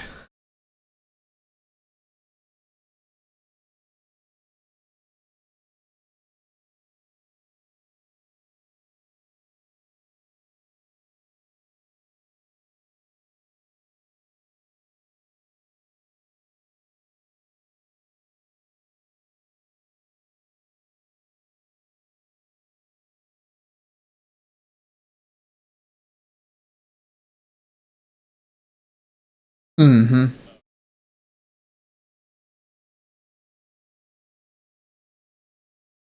Okay, so you guys step into this room here. As you step into it, uh, the water shimmers as you're transported out of the undersea gloom and into a child's room. Simple comforts are scattered around the room's perimeter. A teddy bear, overgrown with iridium, a cradle lined with iridium spikes, and a rocking horse with tendrils of iridium crawling up one side of it. Simple toys are scattered on the floor, with more of them on small wooden shelves.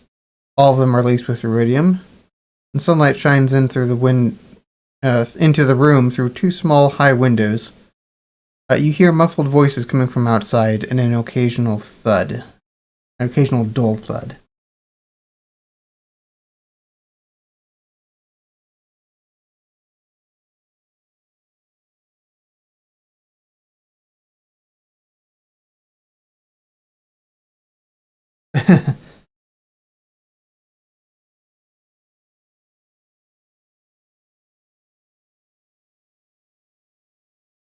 Yeah. No, not at all. Yeah, so you go look outside. You see two humans being attacked by a band of six people armed with various farm implements.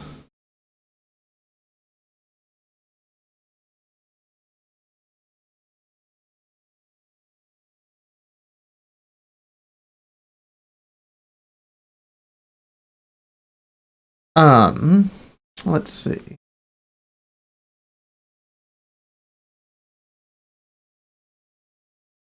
As you take a look outside, you hear a voice whispering to you, "You have found me, my friends. Witness my earliest memory. The pain of a child born under the ill-fated sign of Ruidus. We were turned on by friends and kinfolk as war raged around us. Many people suffered from my presence, my parents most of all. My story begins with them, and their story dies with me." With a loud crack, one of the shadowy figures strikes Elixion's father, sending him to the ground. And at this point, if you want to go outside, your characters can do so.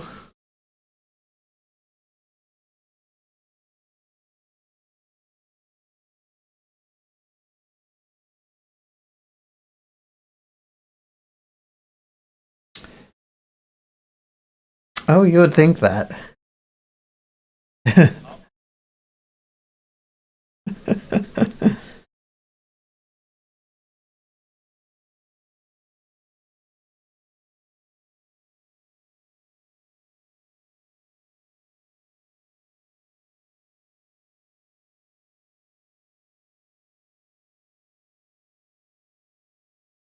Let's.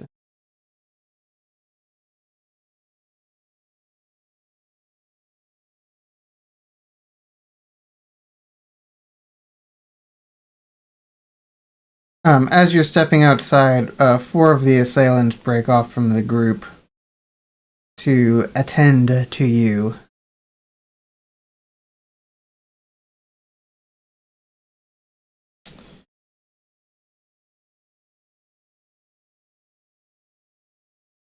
Yes, yes, it is. Oh, strong.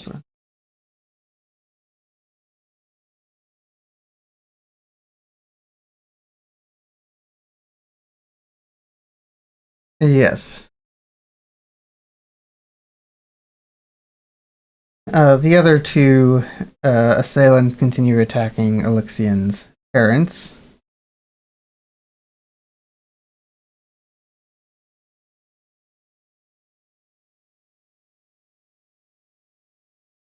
They're standing in a line in front of you, holding action. Pavel.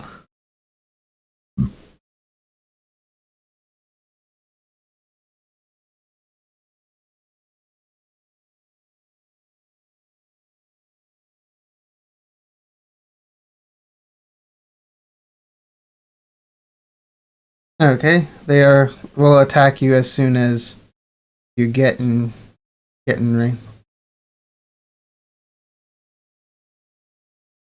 Okay.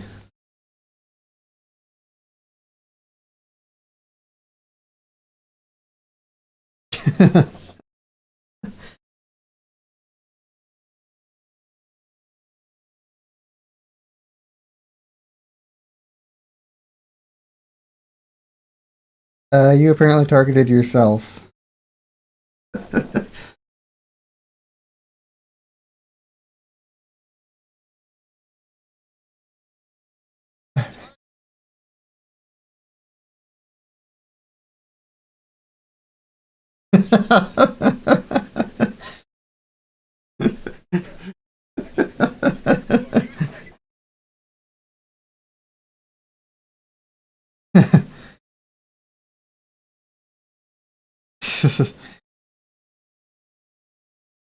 Splee.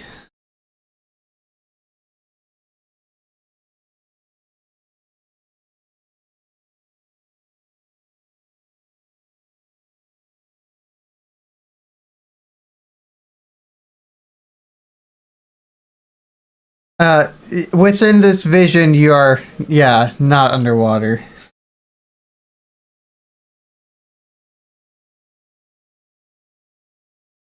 Yeah, yeah, that would work. That'll work.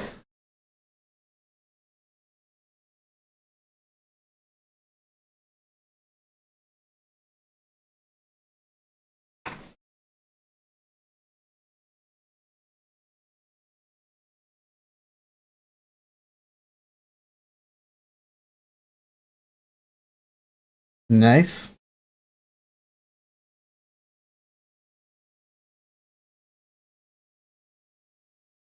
Is that it for you?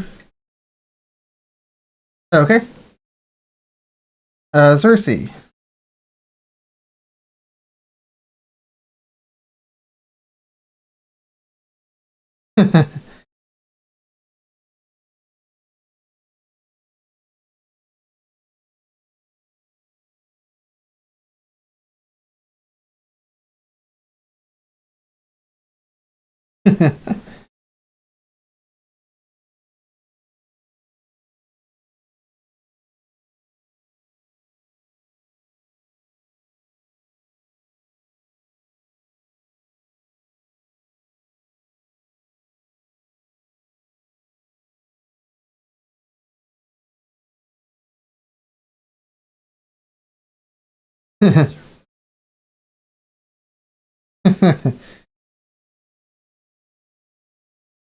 Havel, you have been hasted.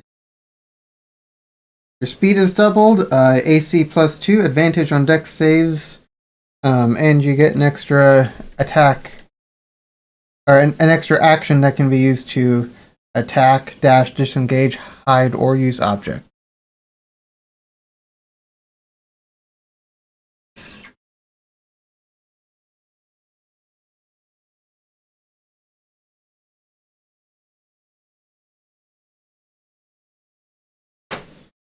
Alright, Berserker.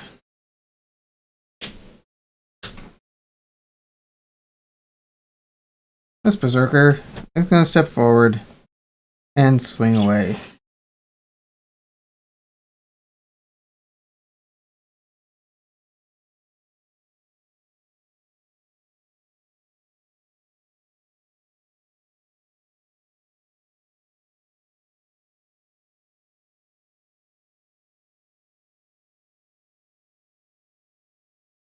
Hold on.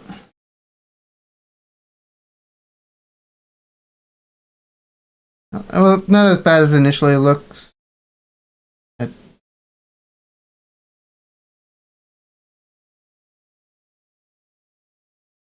There we go.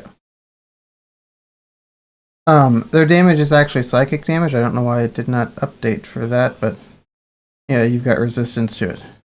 Yeah.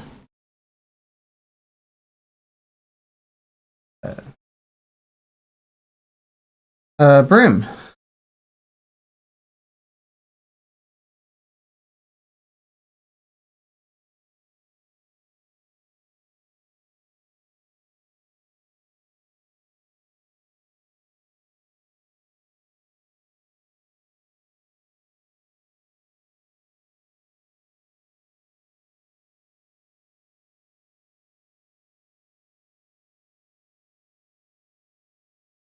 Very nice.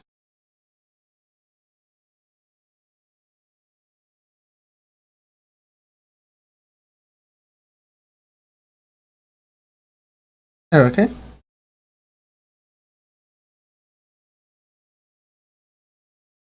Let me update this psychic damage right quick so it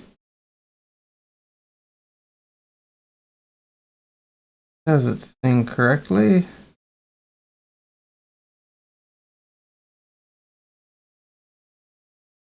If it can hit you. That'll hit you.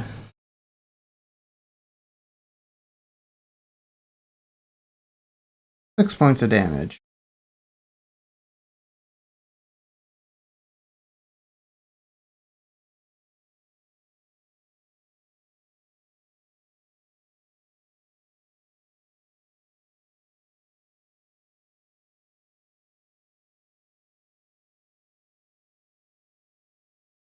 This one's gonna turn and go after Splee.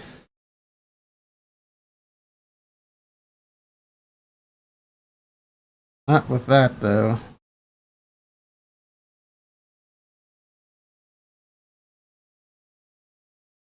Hey, he did something.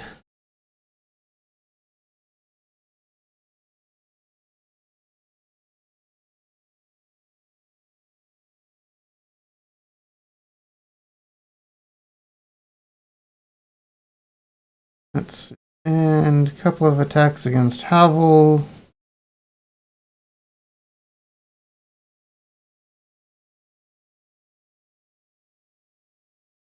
And it got a hit.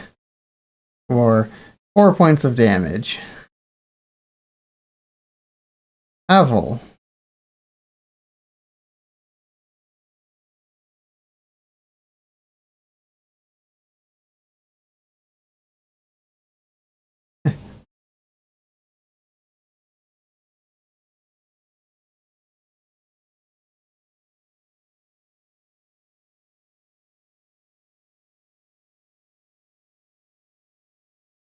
You're hasted. Yeah.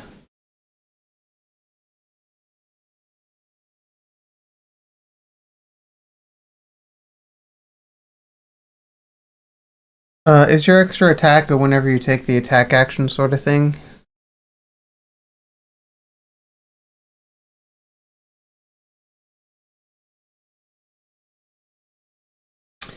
Yeah. There you go. Now it is Splee's turn.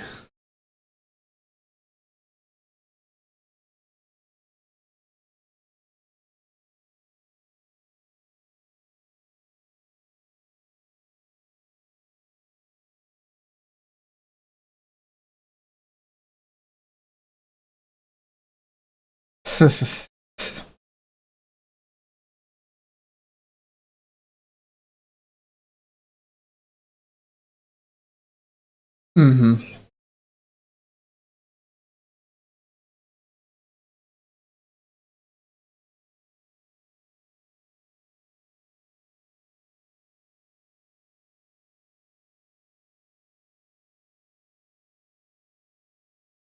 All right. Cersei.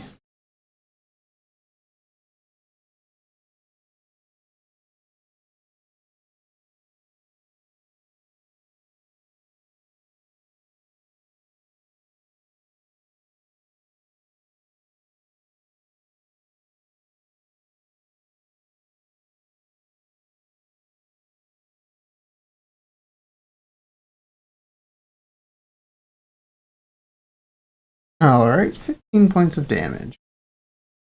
Not too shabby.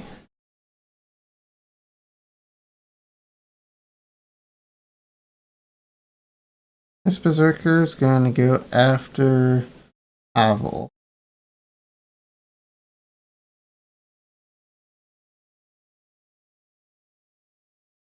I slowly wear you out.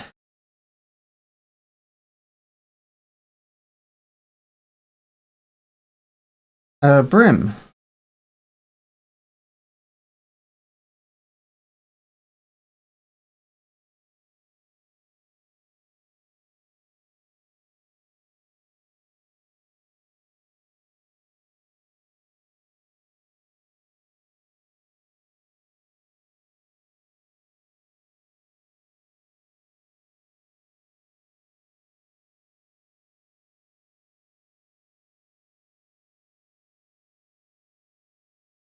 Nice. That's a lot of damage.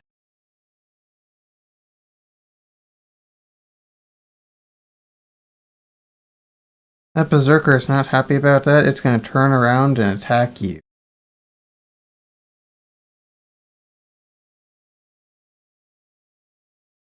It failed so bad, it's gonna try again. It had a moderate success that time.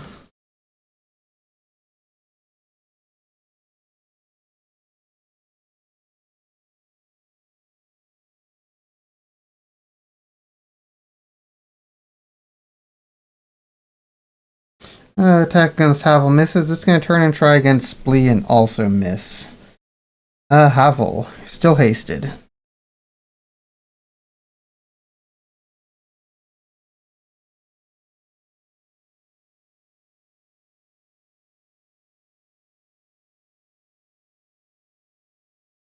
That's gonna kill it.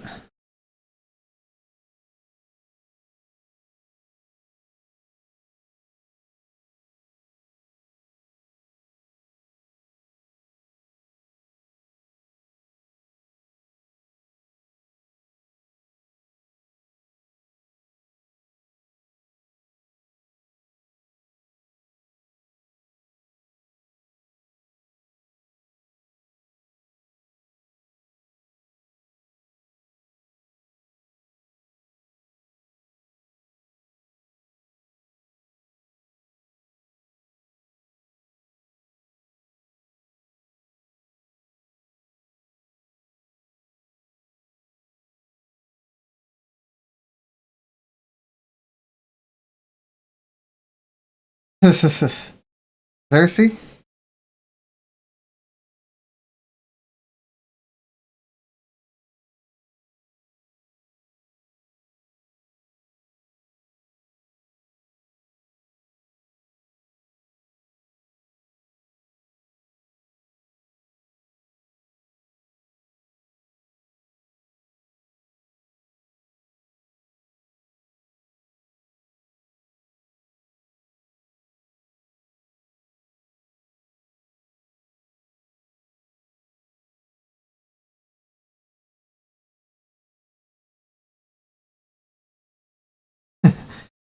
Three whole damage.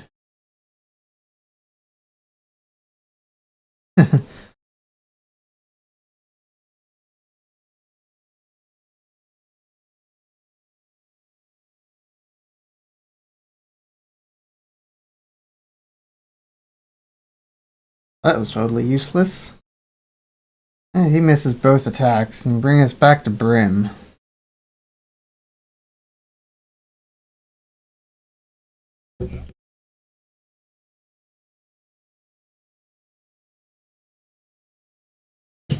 Yes.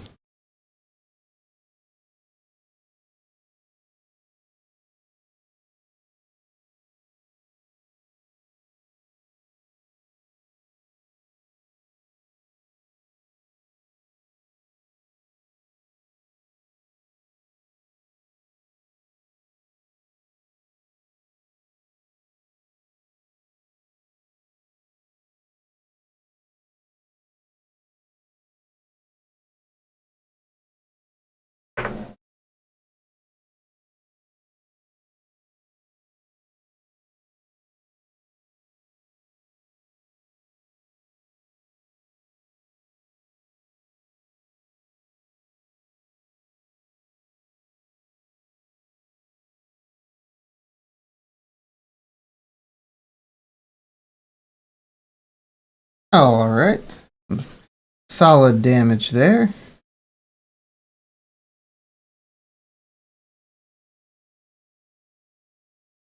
One berserker left is gonna go berserk and try and attack Brim. And Splee.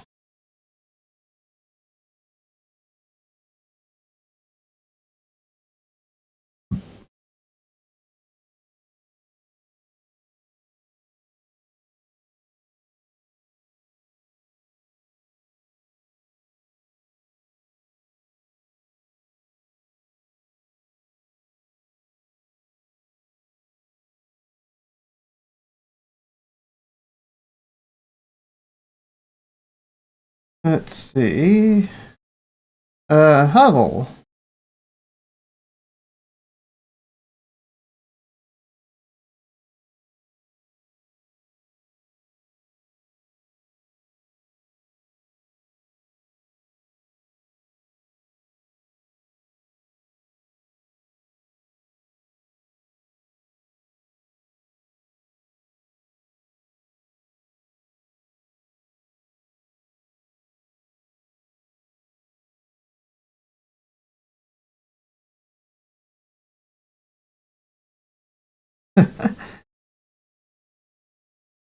$25, 36, 45 damage.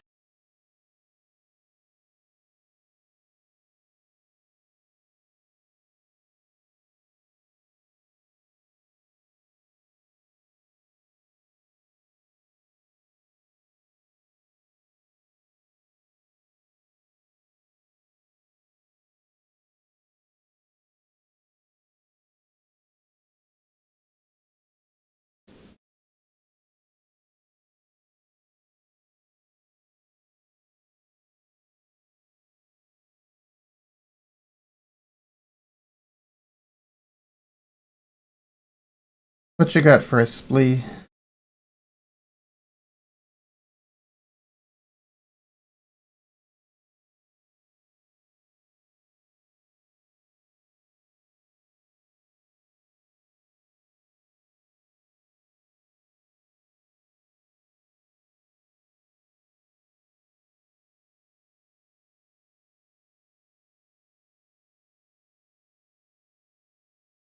Yeah, he's pretty rough.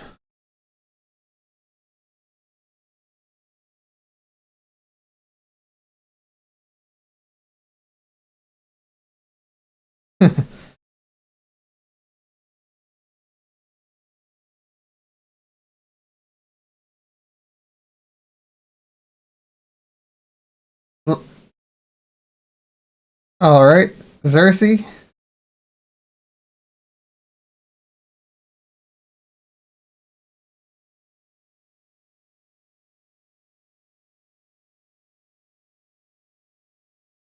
Much better.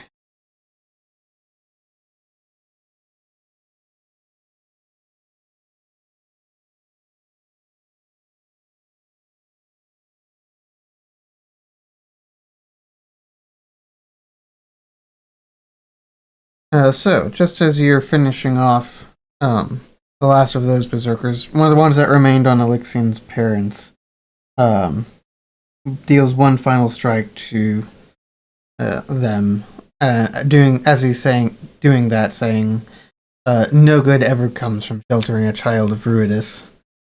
And then those two berserkers that were over there walk outside of the vision.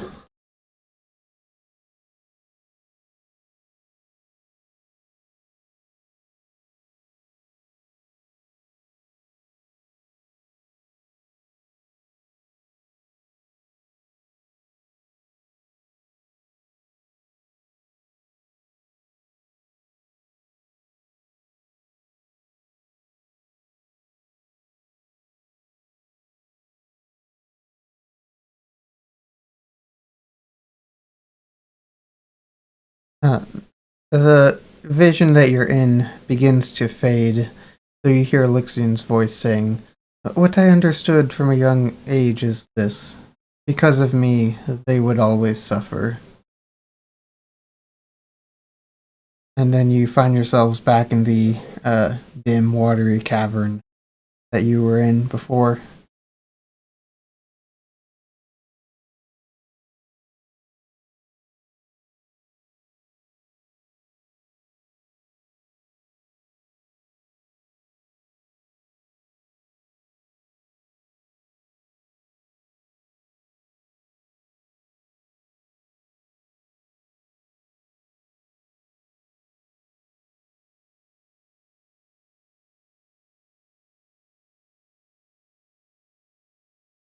Okay.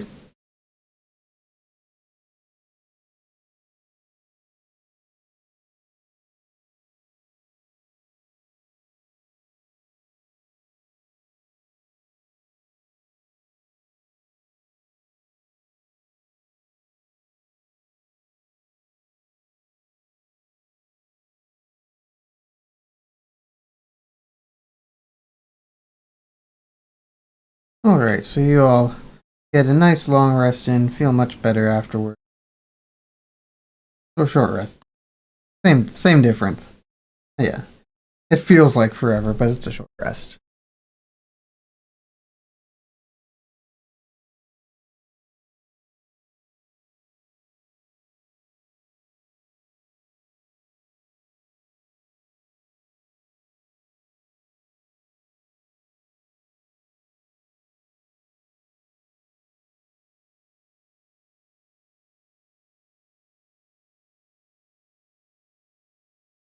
Alright. Go ahead and pause in that room once you get in there.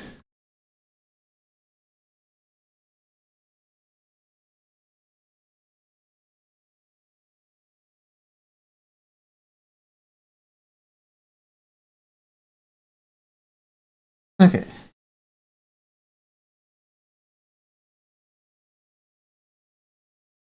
So as you step inside, the walls of this chamber shimmer as you enter yet another memory. Fragmentary recollections fill your mind. You recall Elixion as a daring teenage boy who wanted to take part in a village hunt. The vermilion moon was shining full that night, and you remember Elixion telling himself that he was strong enough to overcome it. You remember him donning a cloak and joining the hunt in secret. Your awareness shifts to a clearing in a moonlit forest. Uh, its beauty is belied by the thick scent of blood and the sound of frantic shouts.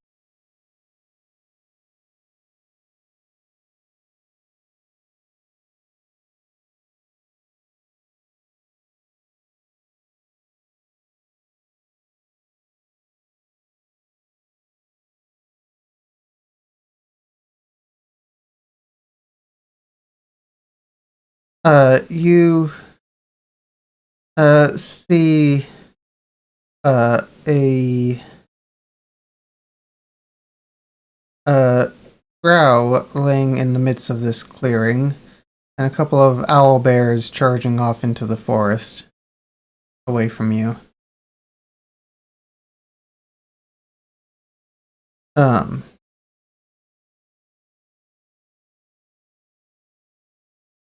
the drow that's laying in the thing in the middle of the clearing seems to be wounded.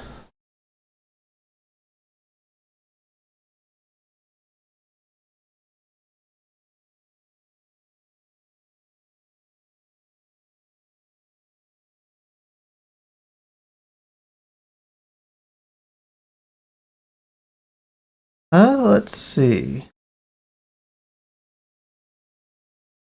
You might be able to do that. As you're entering this scene, you hear a whisper from Elixian say, I learned the price of my selfishness early. I just wanted to hunt among them, to be with them. He sighs and growls ruefully. It doesn't matter. Sakiri died that night, and I will carry on that regret until I join her. Um, so you do approach Sakiri, the wounded drow. There are four other hunters guarding him. Their faces are a little bit shadowy and hazy because Elixian's memory of them is somewhat faded.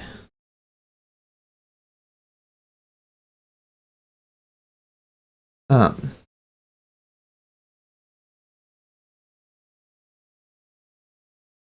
as you approach, they shout at you, Be off with you! You're a curse on all of us.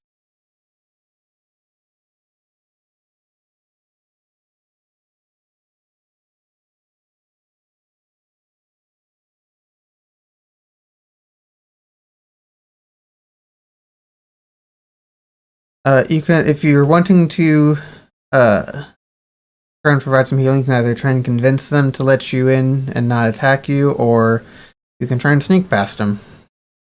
It is dark and night after all.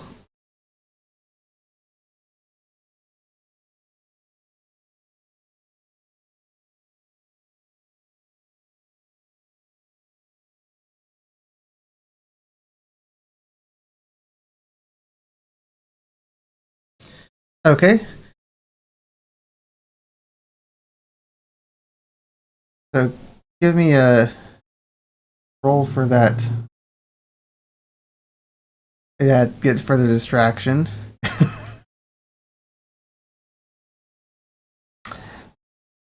Yeah, both of those rolls are plenty sufficient on their own to do this, so working together, it's trivial for you two to do it.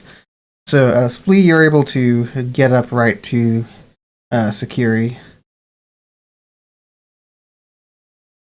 He is unconscious and dying from her wounds.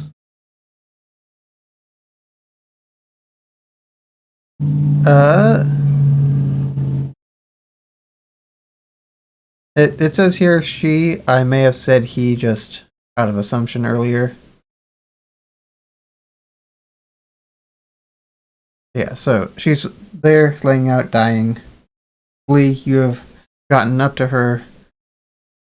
What do you do?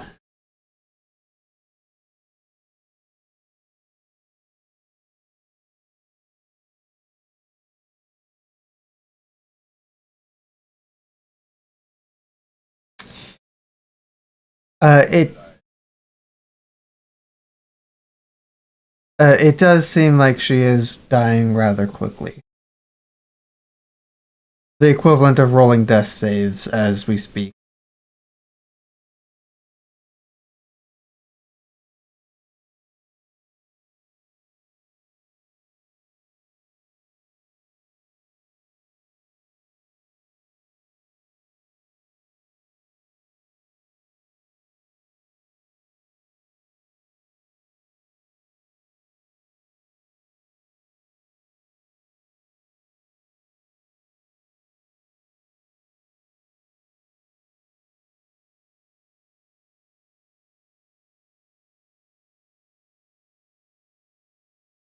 Okay.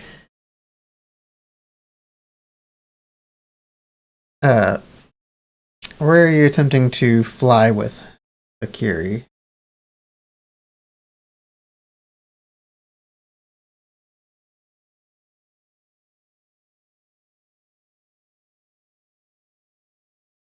Does it appear like what? You cut out a little bit there at the end.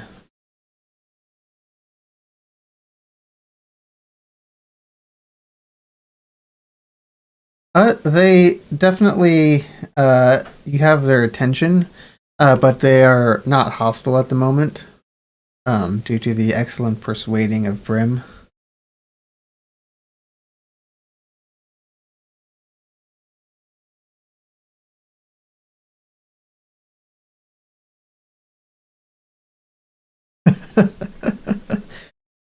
Okay.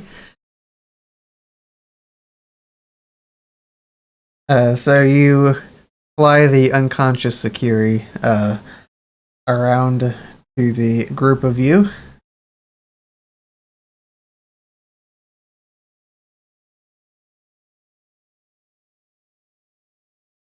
One of the other hunters there calls out, "How is she? Is she going to live?"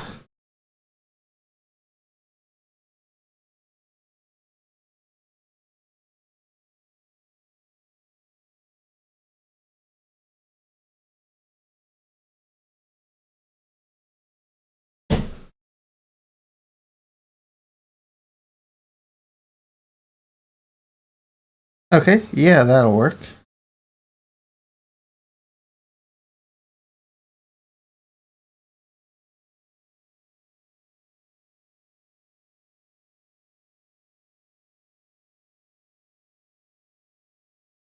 She regains consciousness and has a couple of hit points now.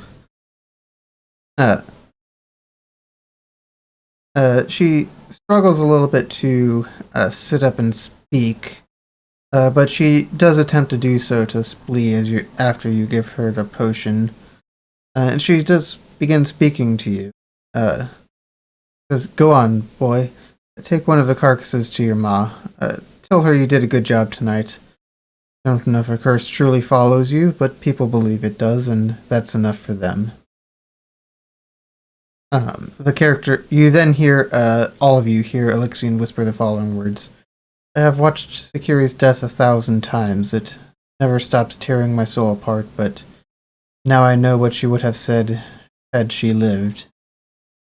And more quietly, he adds, "It is not what I expected after so long."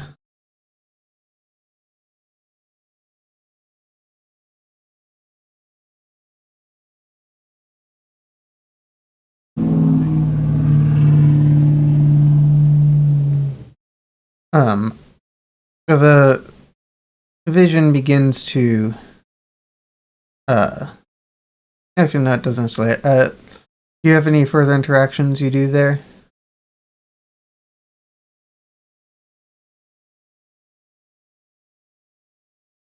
Okay. In that case, yeah, the vision begins to fade out, and you find yourselves back in the grotto that you're in. There's a chest that wasn't there before.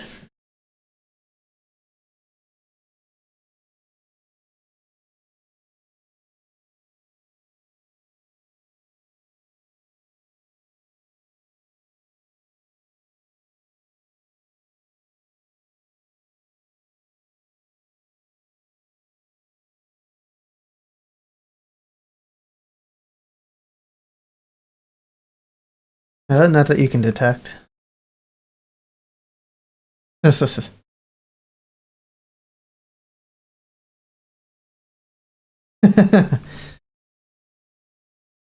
poison you feel is certainly not evil. Hmm. No, you open up, you find 1,500 gold pieces. Yes.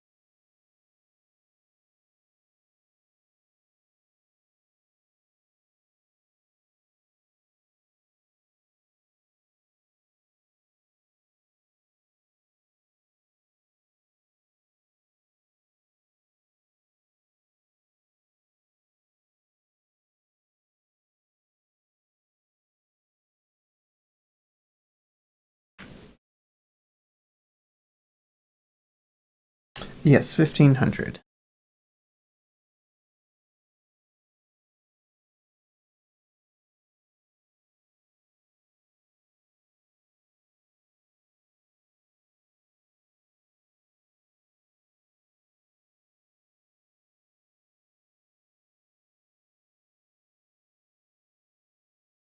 Okay, you start swimming through it.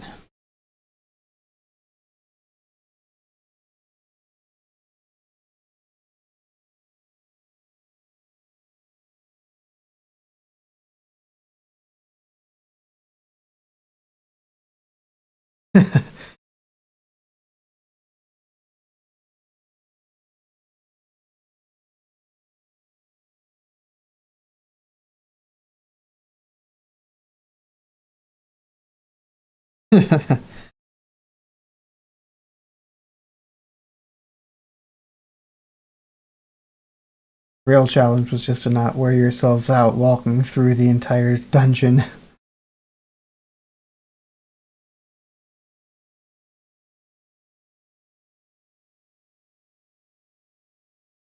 Mm-hmm.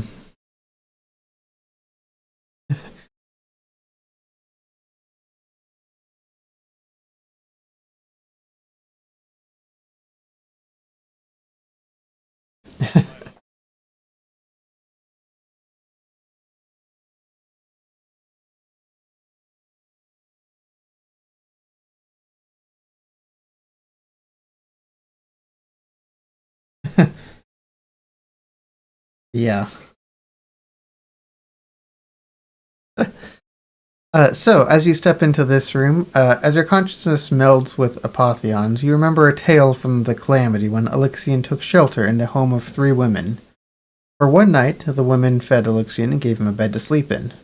Now, you stand outside their home, near which are planted three unsightly gravestones made of jagged red crystal.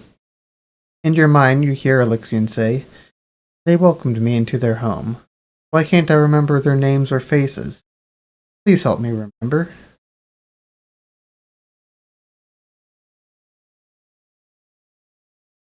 Okay.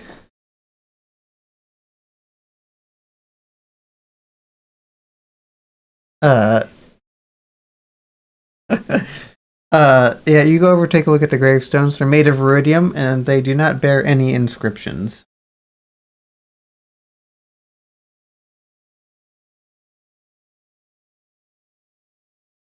Okay. You go over and you step inside the house. The corpses and smashed furniture are strewn throughout the ground floor of the house, which contains a living room, a kitchen, and a small dining room. A damaged staircase leads up to the second floor bedroom.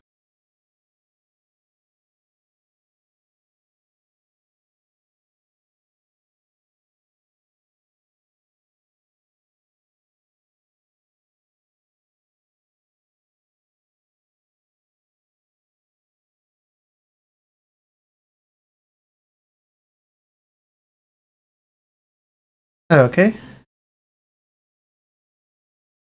Uh, which room are you investigating first?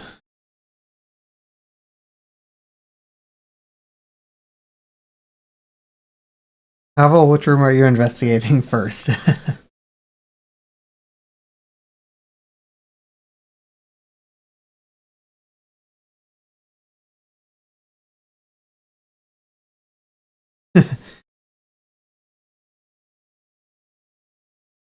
You've got a kitchen, a living room, and a bedroom.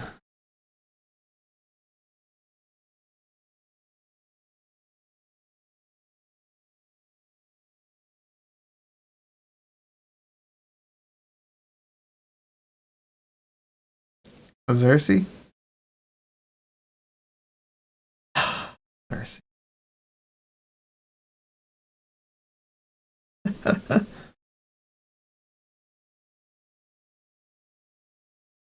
There we go.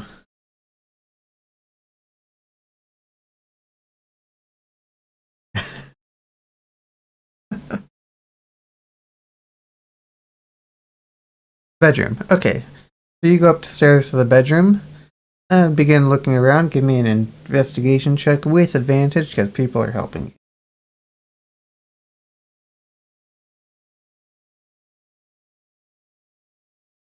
That'll do it. Um, so you look around. This seems to be the bedroom of some of a teenager uh, on the cusp of being an adult who was training to be a soldier. You find the name Mary, Meri, carved into an empty sheath of a short sword.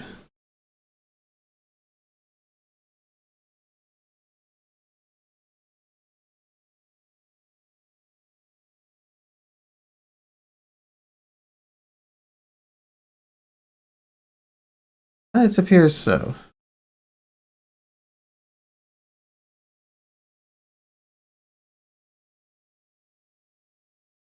Alright, head into the kitchen. Give me another investigation.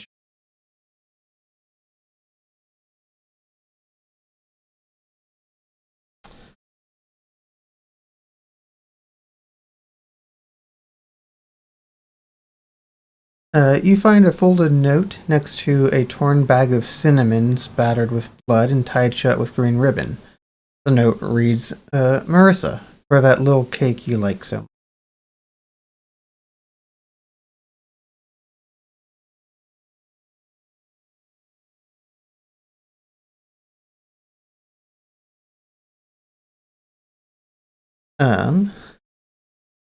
And onto the living room.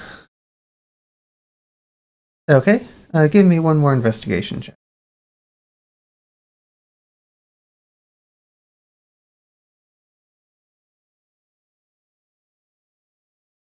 You look around the room.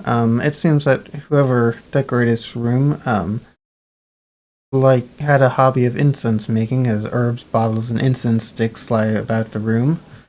Um, you find a book titled "Scents and Seasons" lying under a chair. Written on the book's inside cover is the name Celeste Synthes.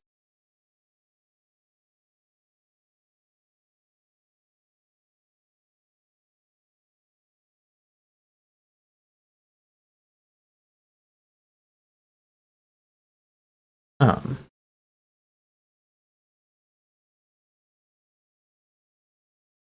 as you uh, find that last name, um,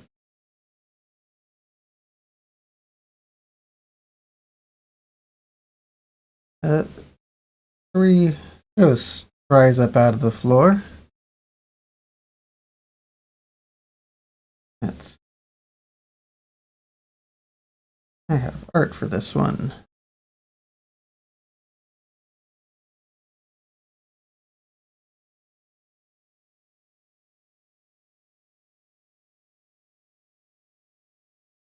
And we will roll initiative.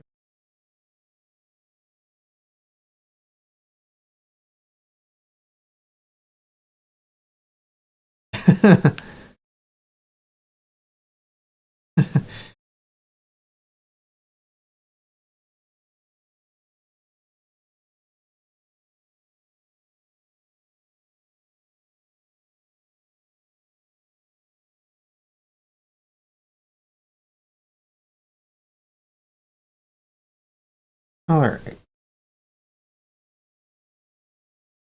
Cersei, you're up first. The ghosts look rather unhappy.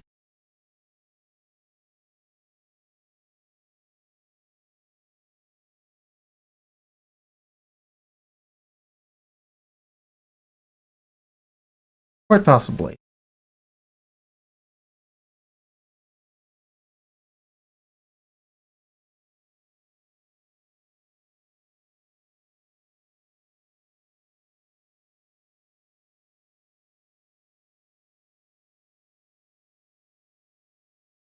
Yeah, what spell you holding?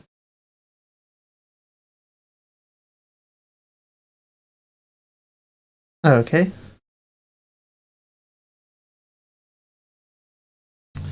Let's see.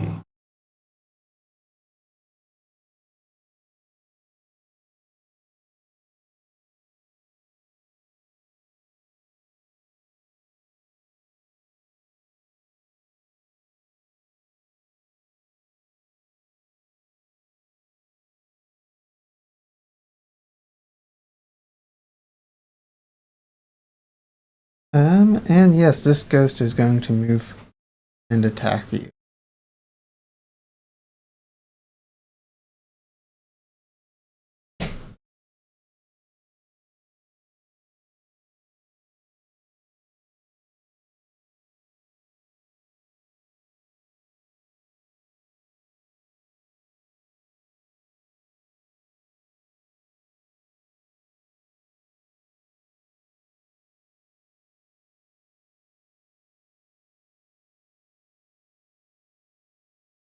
Alright, let's see if you make this spell save. Percy.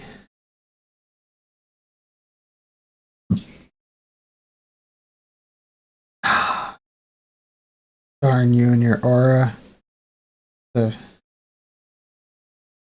you do. So you do succeed on your save against that possession.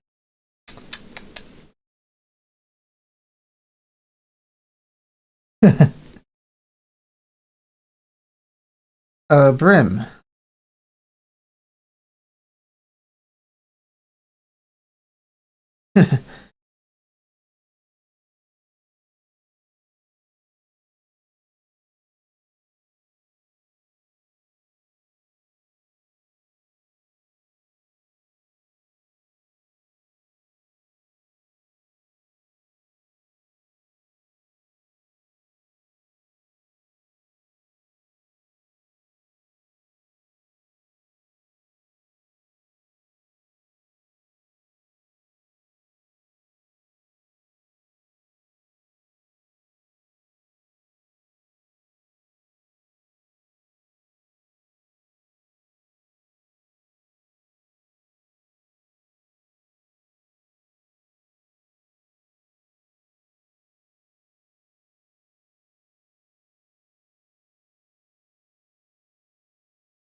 What thing are you trying to do?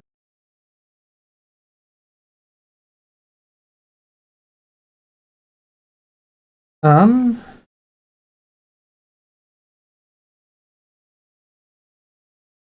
it might be because there's nothing selected or targeted. Yeah, yeah, it's dead.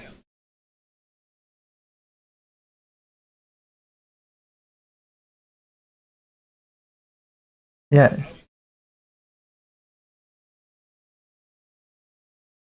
yeah. No, it's a dead ghost. That-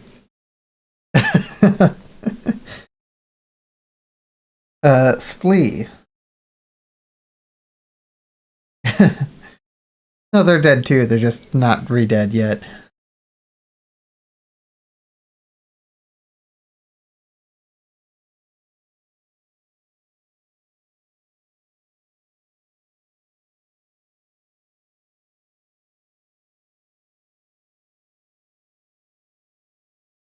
All right.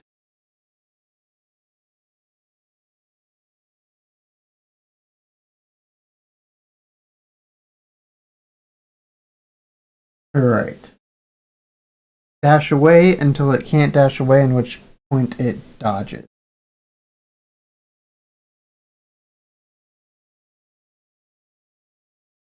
And okay, and that lasts for 1 minute or until it takes damage.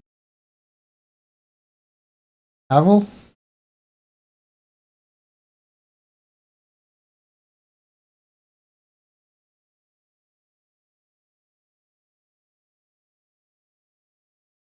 he turned them.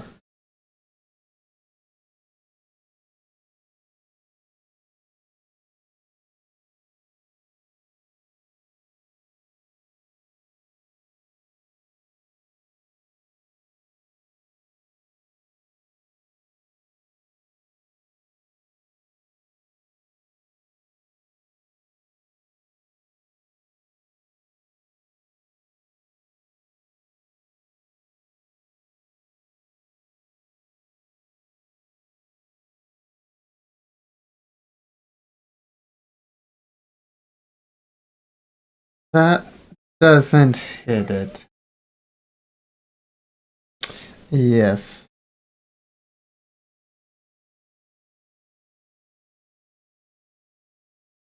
Xerxes.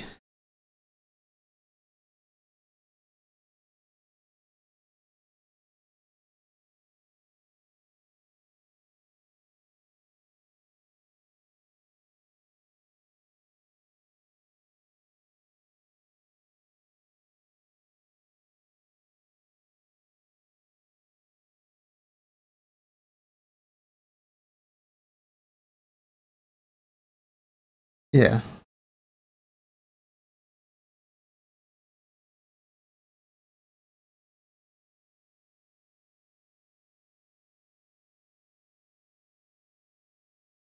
that's a hit. Nice. Brim.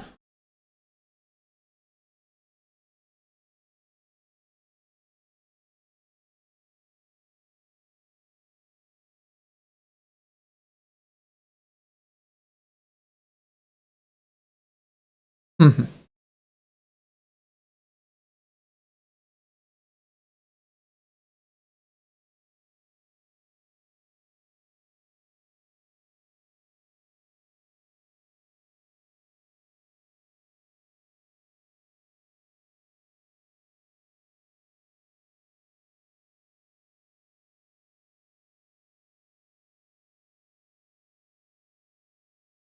Very nice.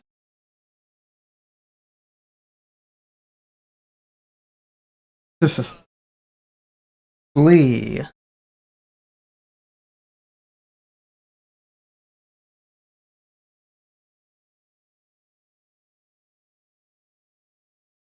Okay.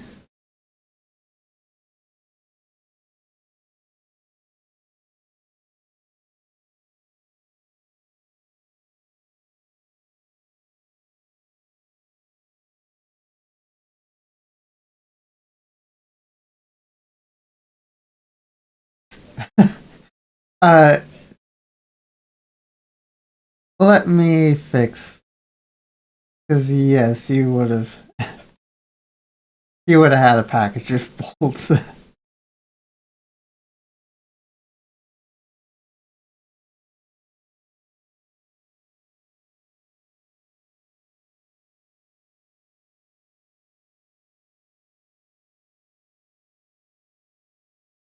Okay, you should have a case of 20 now. Go ahead and try that again.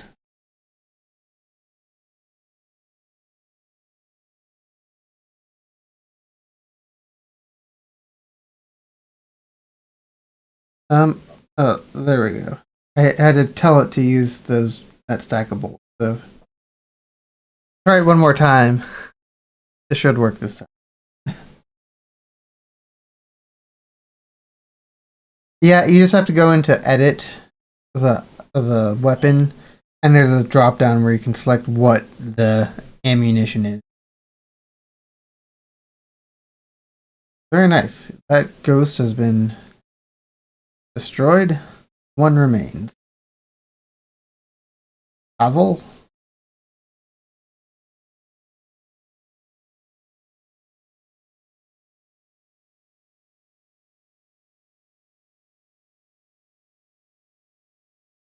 Okay. The ghost is going to take the dodge action.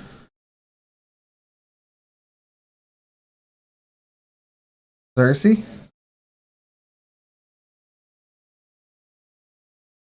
Actually, it's going to move here and take the dodge action.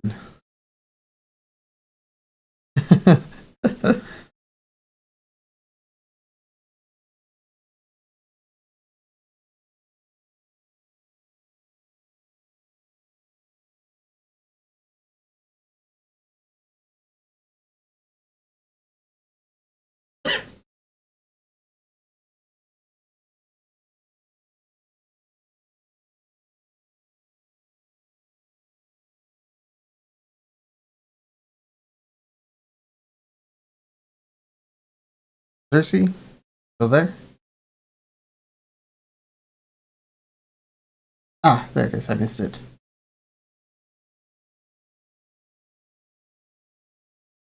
Alright. Brim.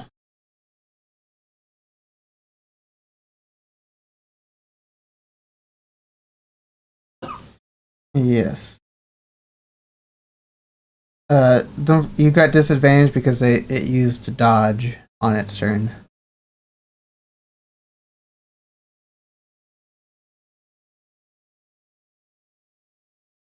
Still hits.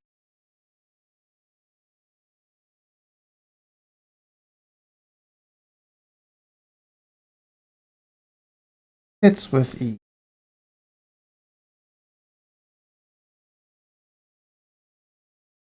Not a hard target to hit.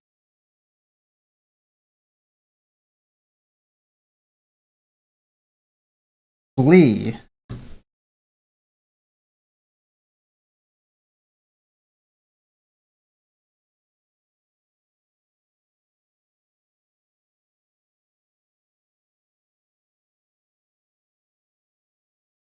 Nice.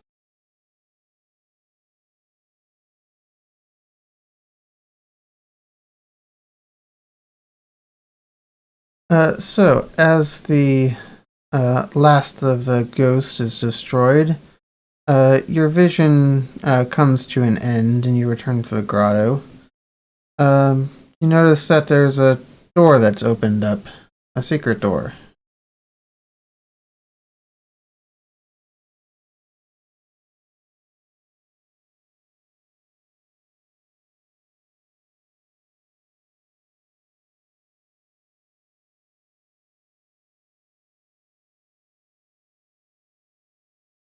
You step inside and you see rising from the floor in the center of this grotto is a marble pedestal above which floats a wispy mote of light.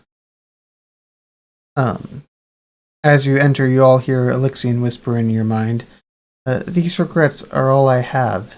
The only thing that remains is to take the path I walked to get here."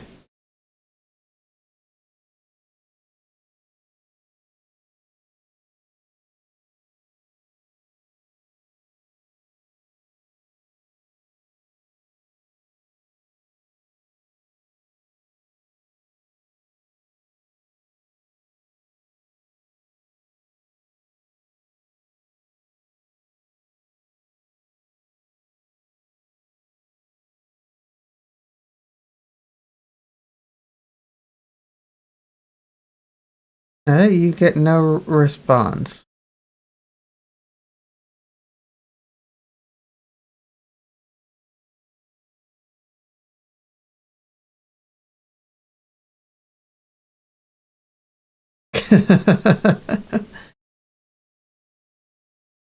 Mm-hmm.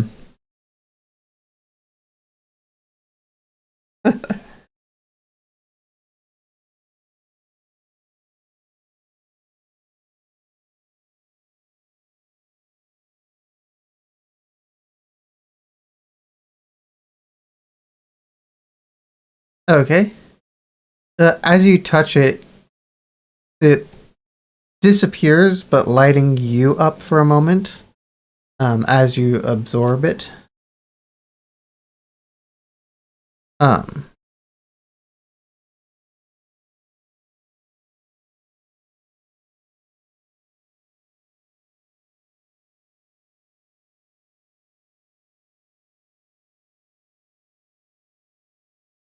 you have picked up uh, a what's called the fragment of suffering.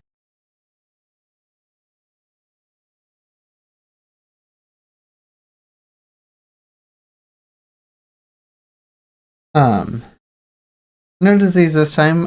It does come with some a benefit and a drawback. Um,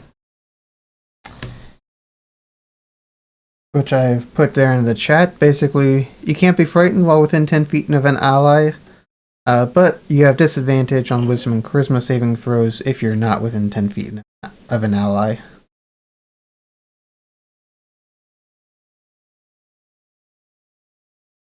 Mm-hmm. Uh, mm-hmm. And those fragments are transferable to other people, but you don't have a way to get rid of it completely.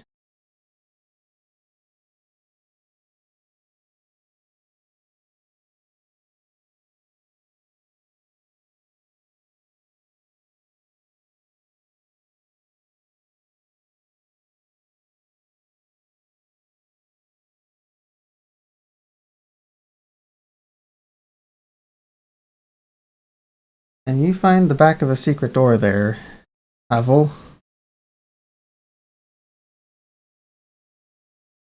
Yeah, it comes right open. Uh, A current threatens to pull you into this chamber, the walls of which are lined with iridium spines. The Apotheon's ragged breathing is audible in every heave of water. Thermal vents on the floor give off swirling bubbles, dim light and warmth.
Okay.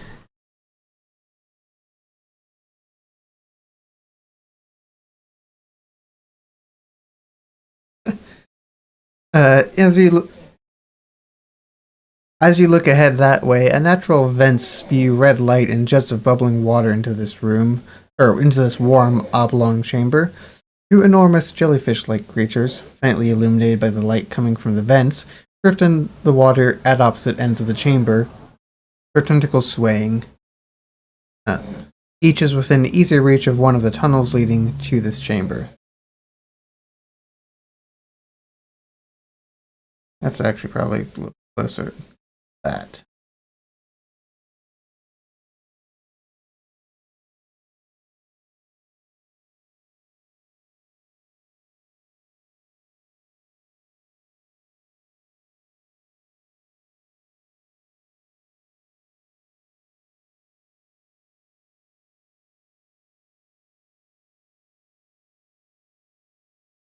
Alright, wanting to move ahead and fight these things.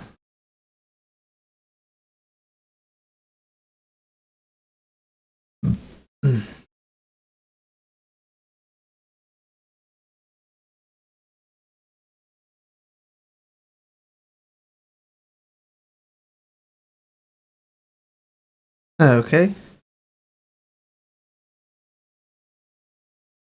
Um,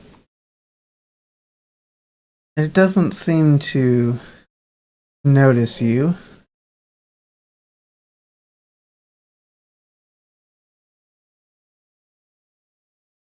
Okay.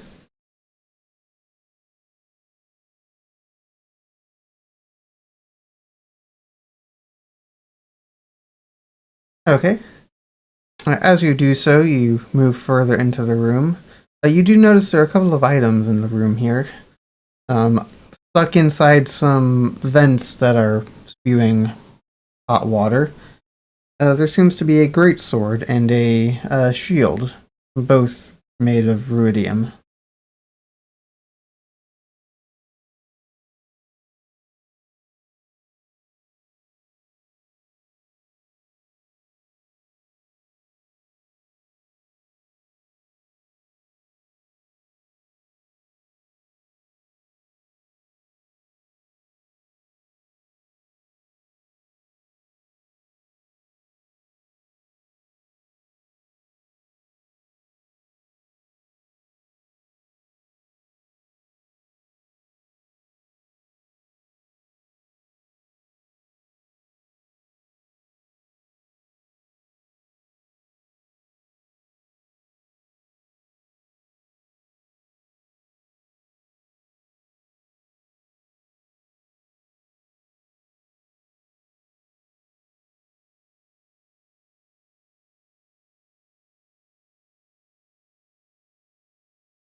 Um,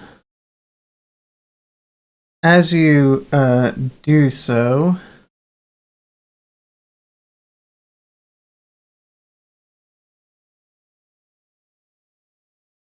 you take 3 points of fire damage from the boiling water that's spewing from the vent nearby to it that's flowing over the item.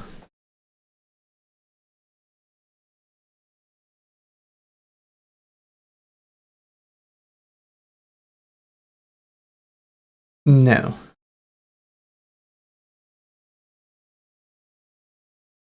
Alright.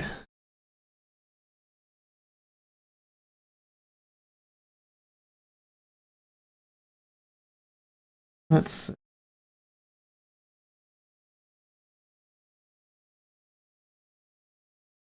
So as you grab it out of there, the uh, vents on the floor and several others about the room uh, flare with bright red light and begin spewing forth floods of boiling hot water.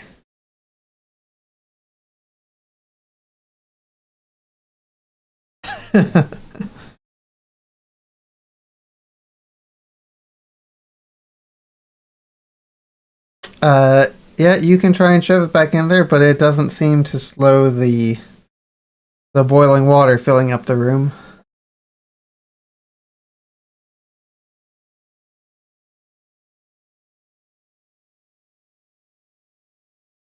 Alright, I'll go ahead and roll initiative because turns are going to matter for this.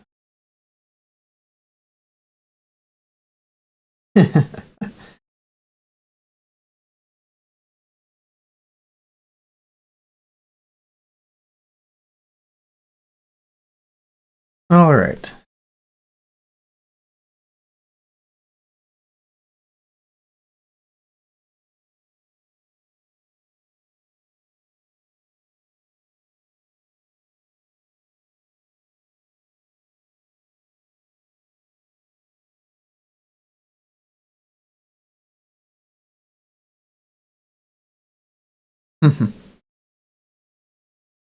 So let's get this started.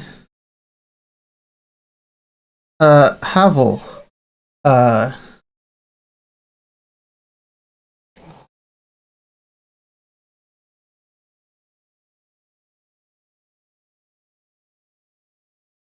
it's great sword. Yeah.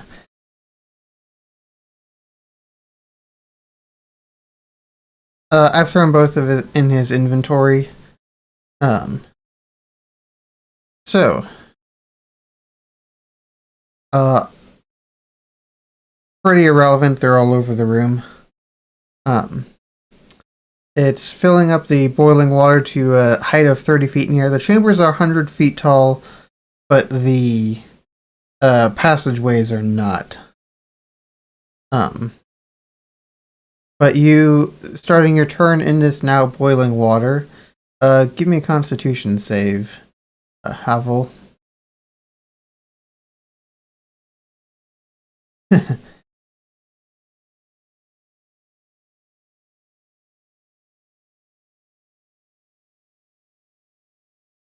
uh,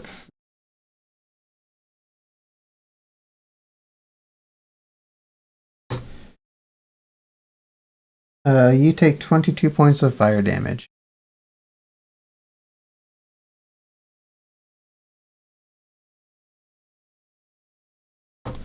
Applied.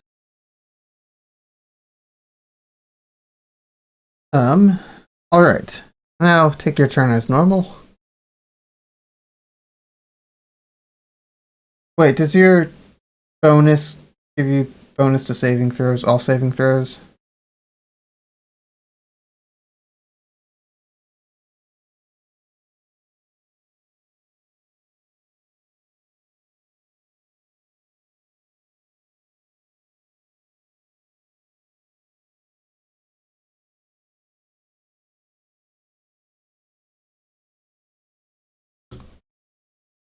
Yeah.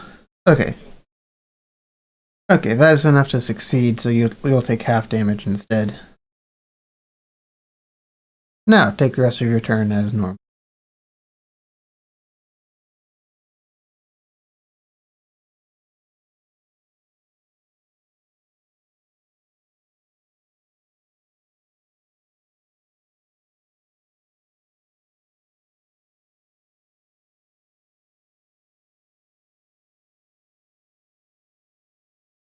Okay.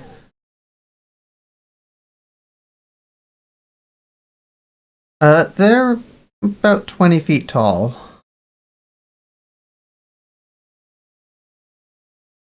Yeah, pretty much.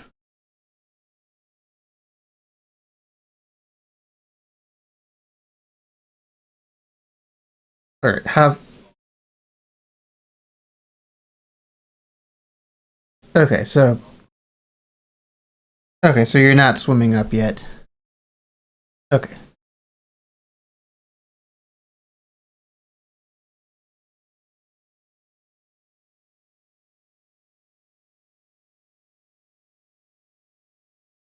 Yeah, either come back the way you came, or there's another tunnel at the other end. Let's see.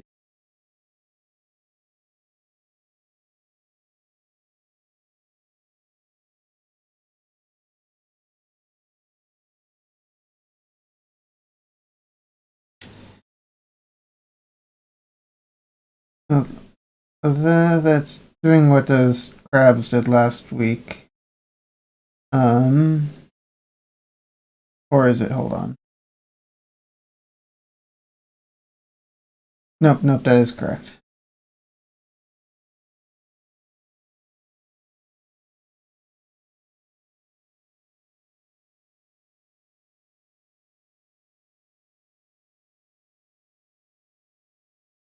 Let's see. This does need to make a saving throw for the boiling water.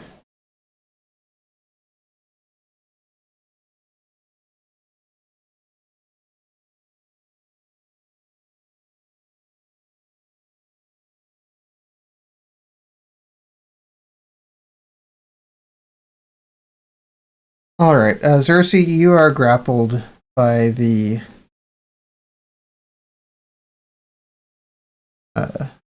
creature.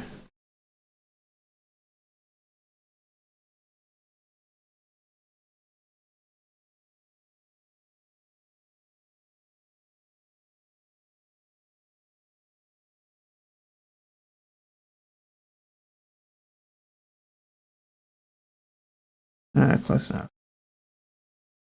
Okay. And Xerxes, I need a constitution saving throw from you.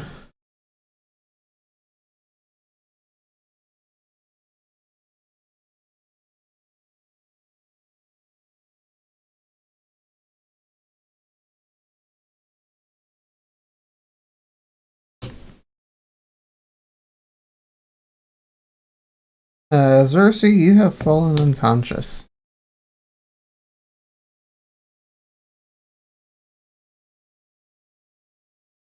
That is it for your turn.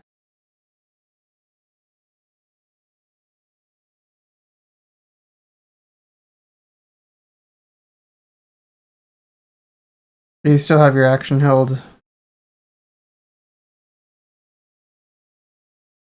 Yes.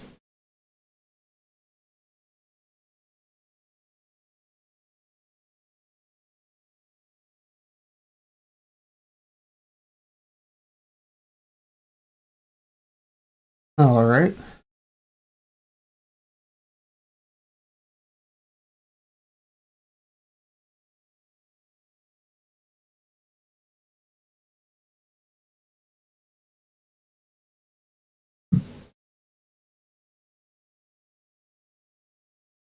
Let's see.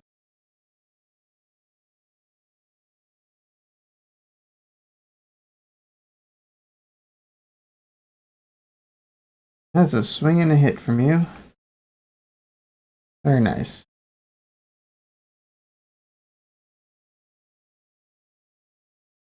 Alright, now it's going to take its turn.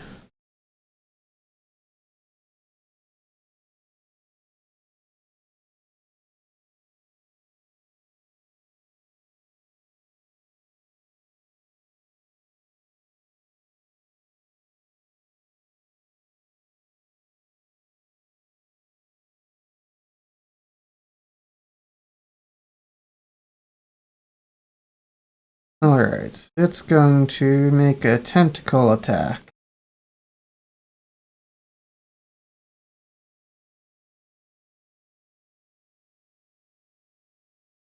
You are grappled, Havel.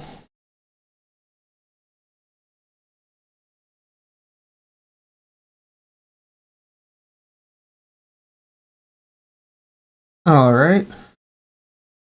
Brim.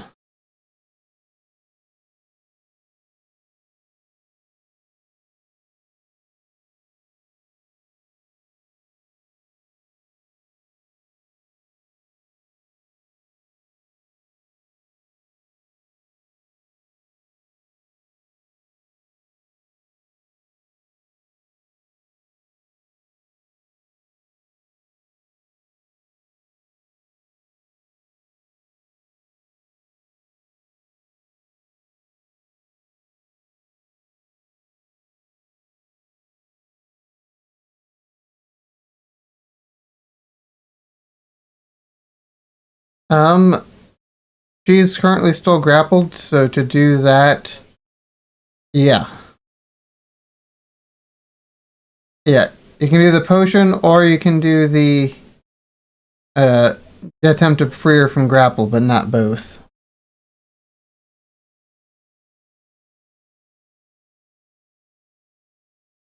To give it to somebody else is an action. It's only a bonus action to drink one yourself.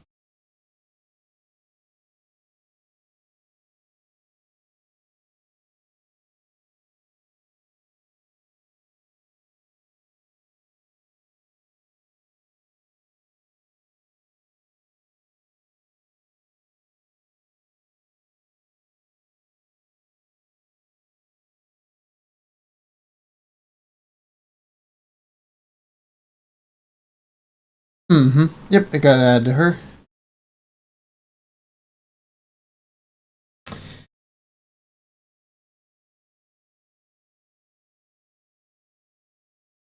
Oh, and don't forget Constitution saving throw as well.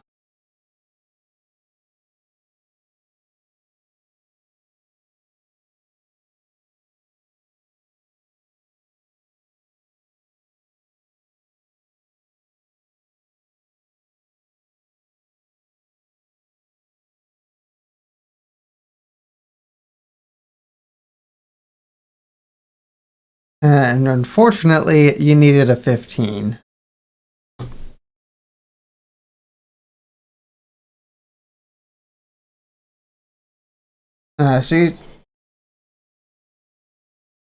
So you take 27 points of damage from the boiling water. Splee.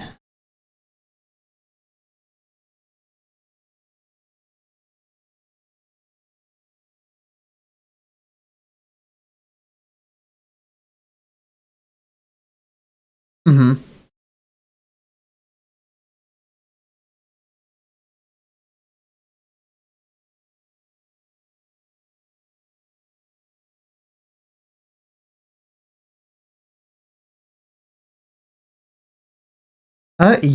Yeah, I think you could do that.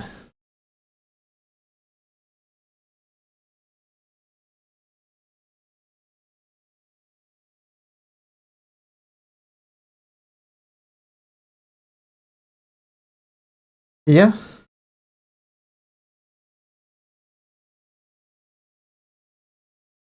Okay.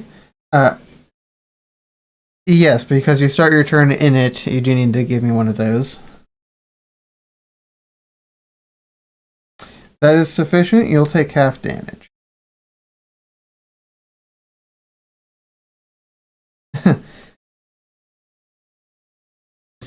Alright.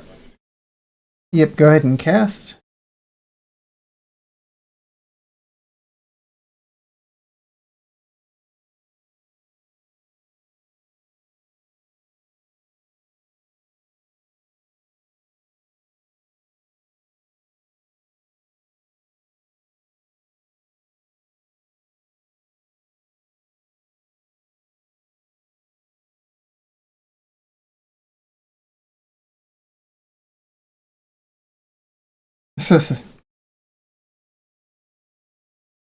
uh,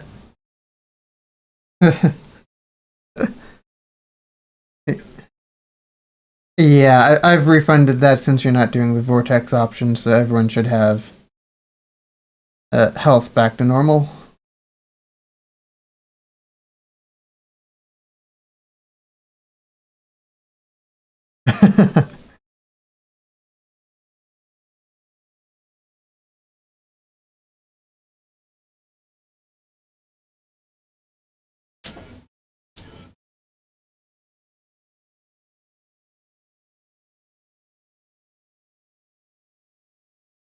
Yeah.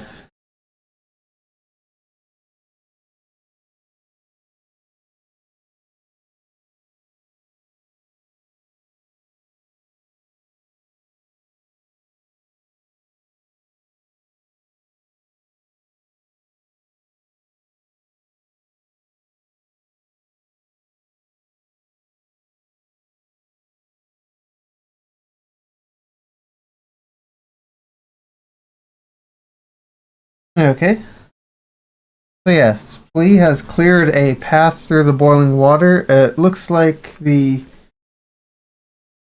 parting of the water creates a trench for one turn.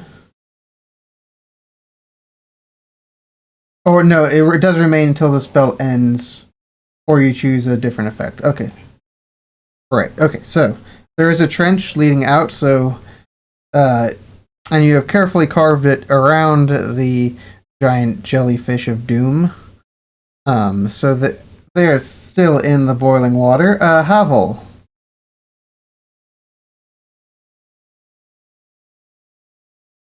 Yes.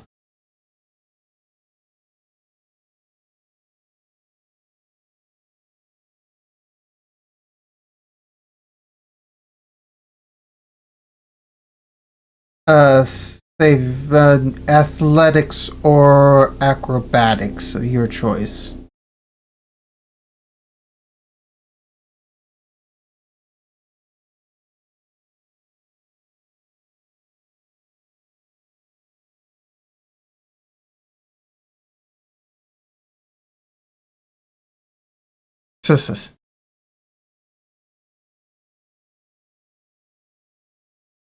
But it is a contested roll, so let me.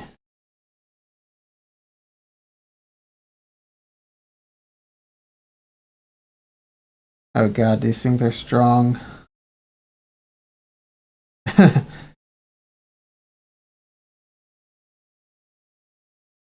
Alright, so that was your action to try and break out of there. You still got a bonus action if you want to do something with it.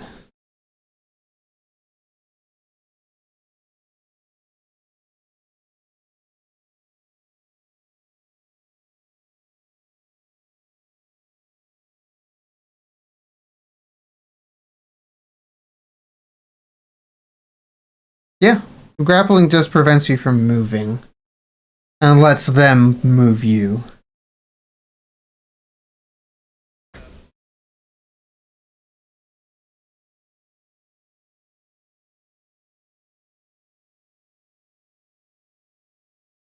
I will.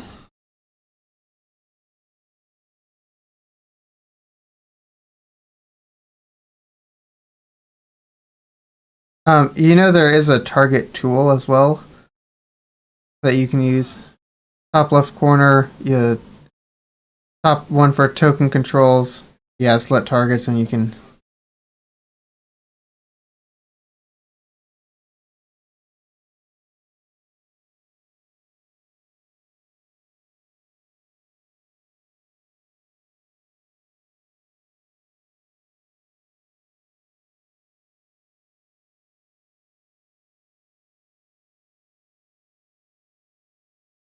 Okay.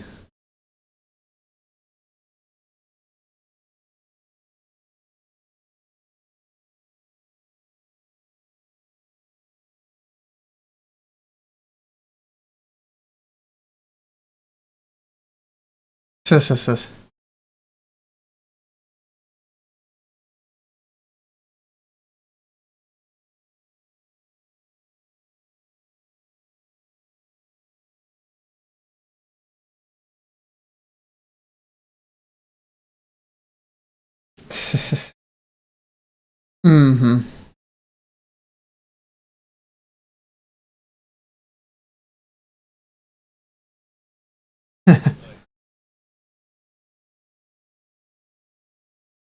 Alright, this Death's Embrace is going to start rising up. Um, Xerxes in hand. Xerxes, I need a constitution saving throw.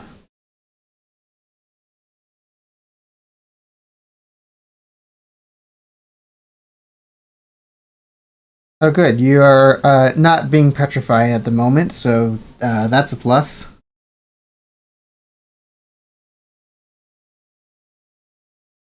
Xerxes, you're still grappled. You're about 20 feet up in the air right now.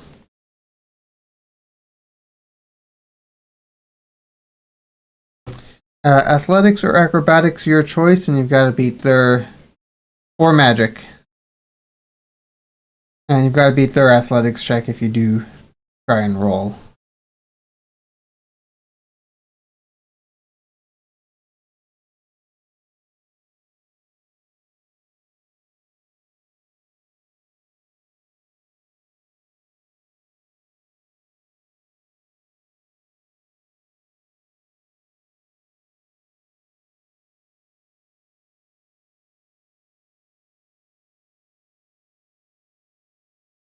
All right.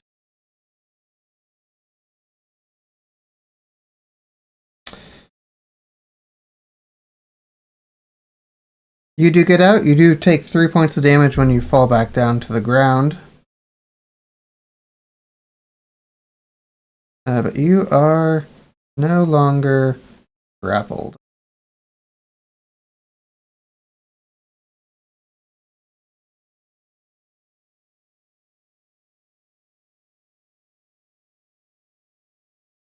This one's also going to start. That one's also going to float up, though I did forget to make this guy's save against boiling water. Do that. So what were you going to say?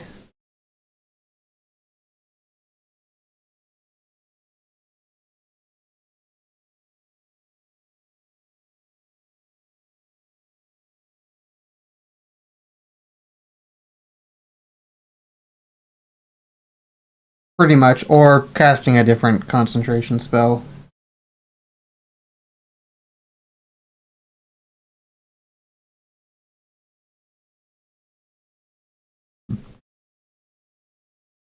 Okay.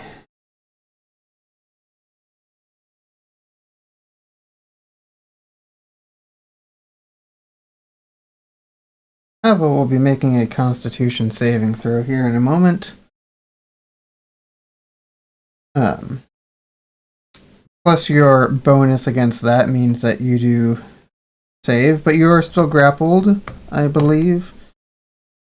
And you're 20 feet up as well. Brim.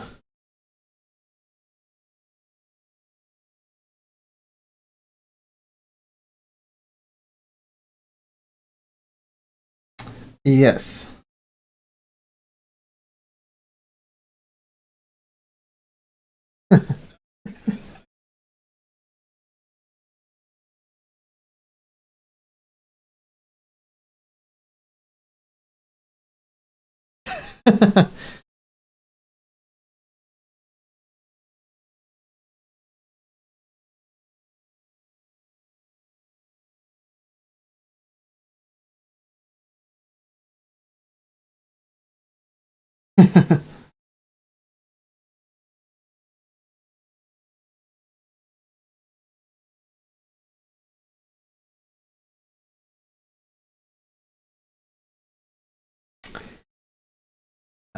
Sure, I'll allow it that this time.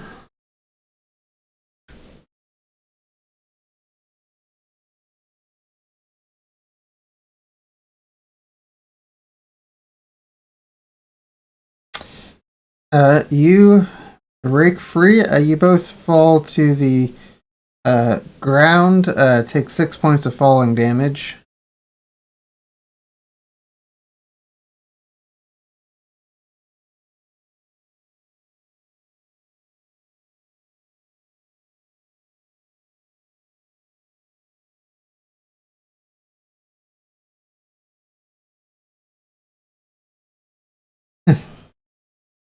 Um, yeah, at this point, both of the jellyfish continue to float up, and you guys have a clear path out. So,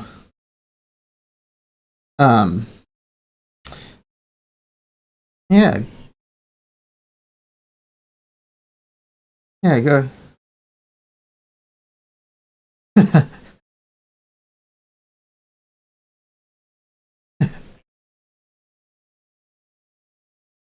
Oh, there we go.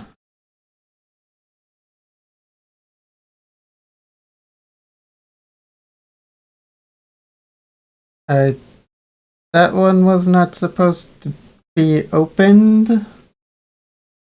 I don't know how that happened.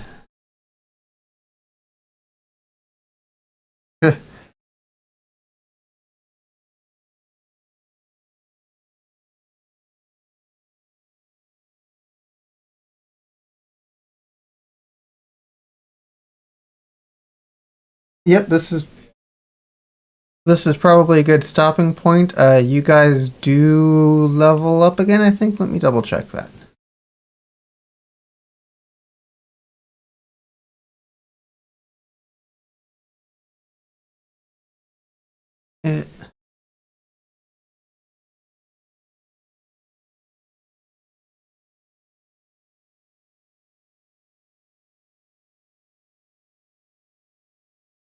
Yeah, as long as you guys huddle in the corner there and don't move, you'll be safe. So let's just assume you do that.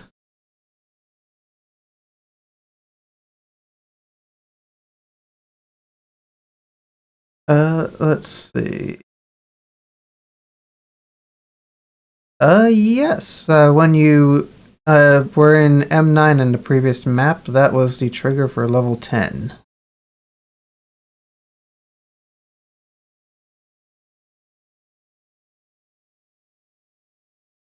Nice.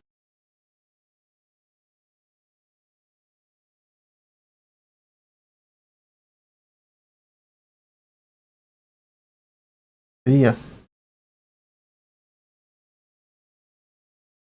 indeed.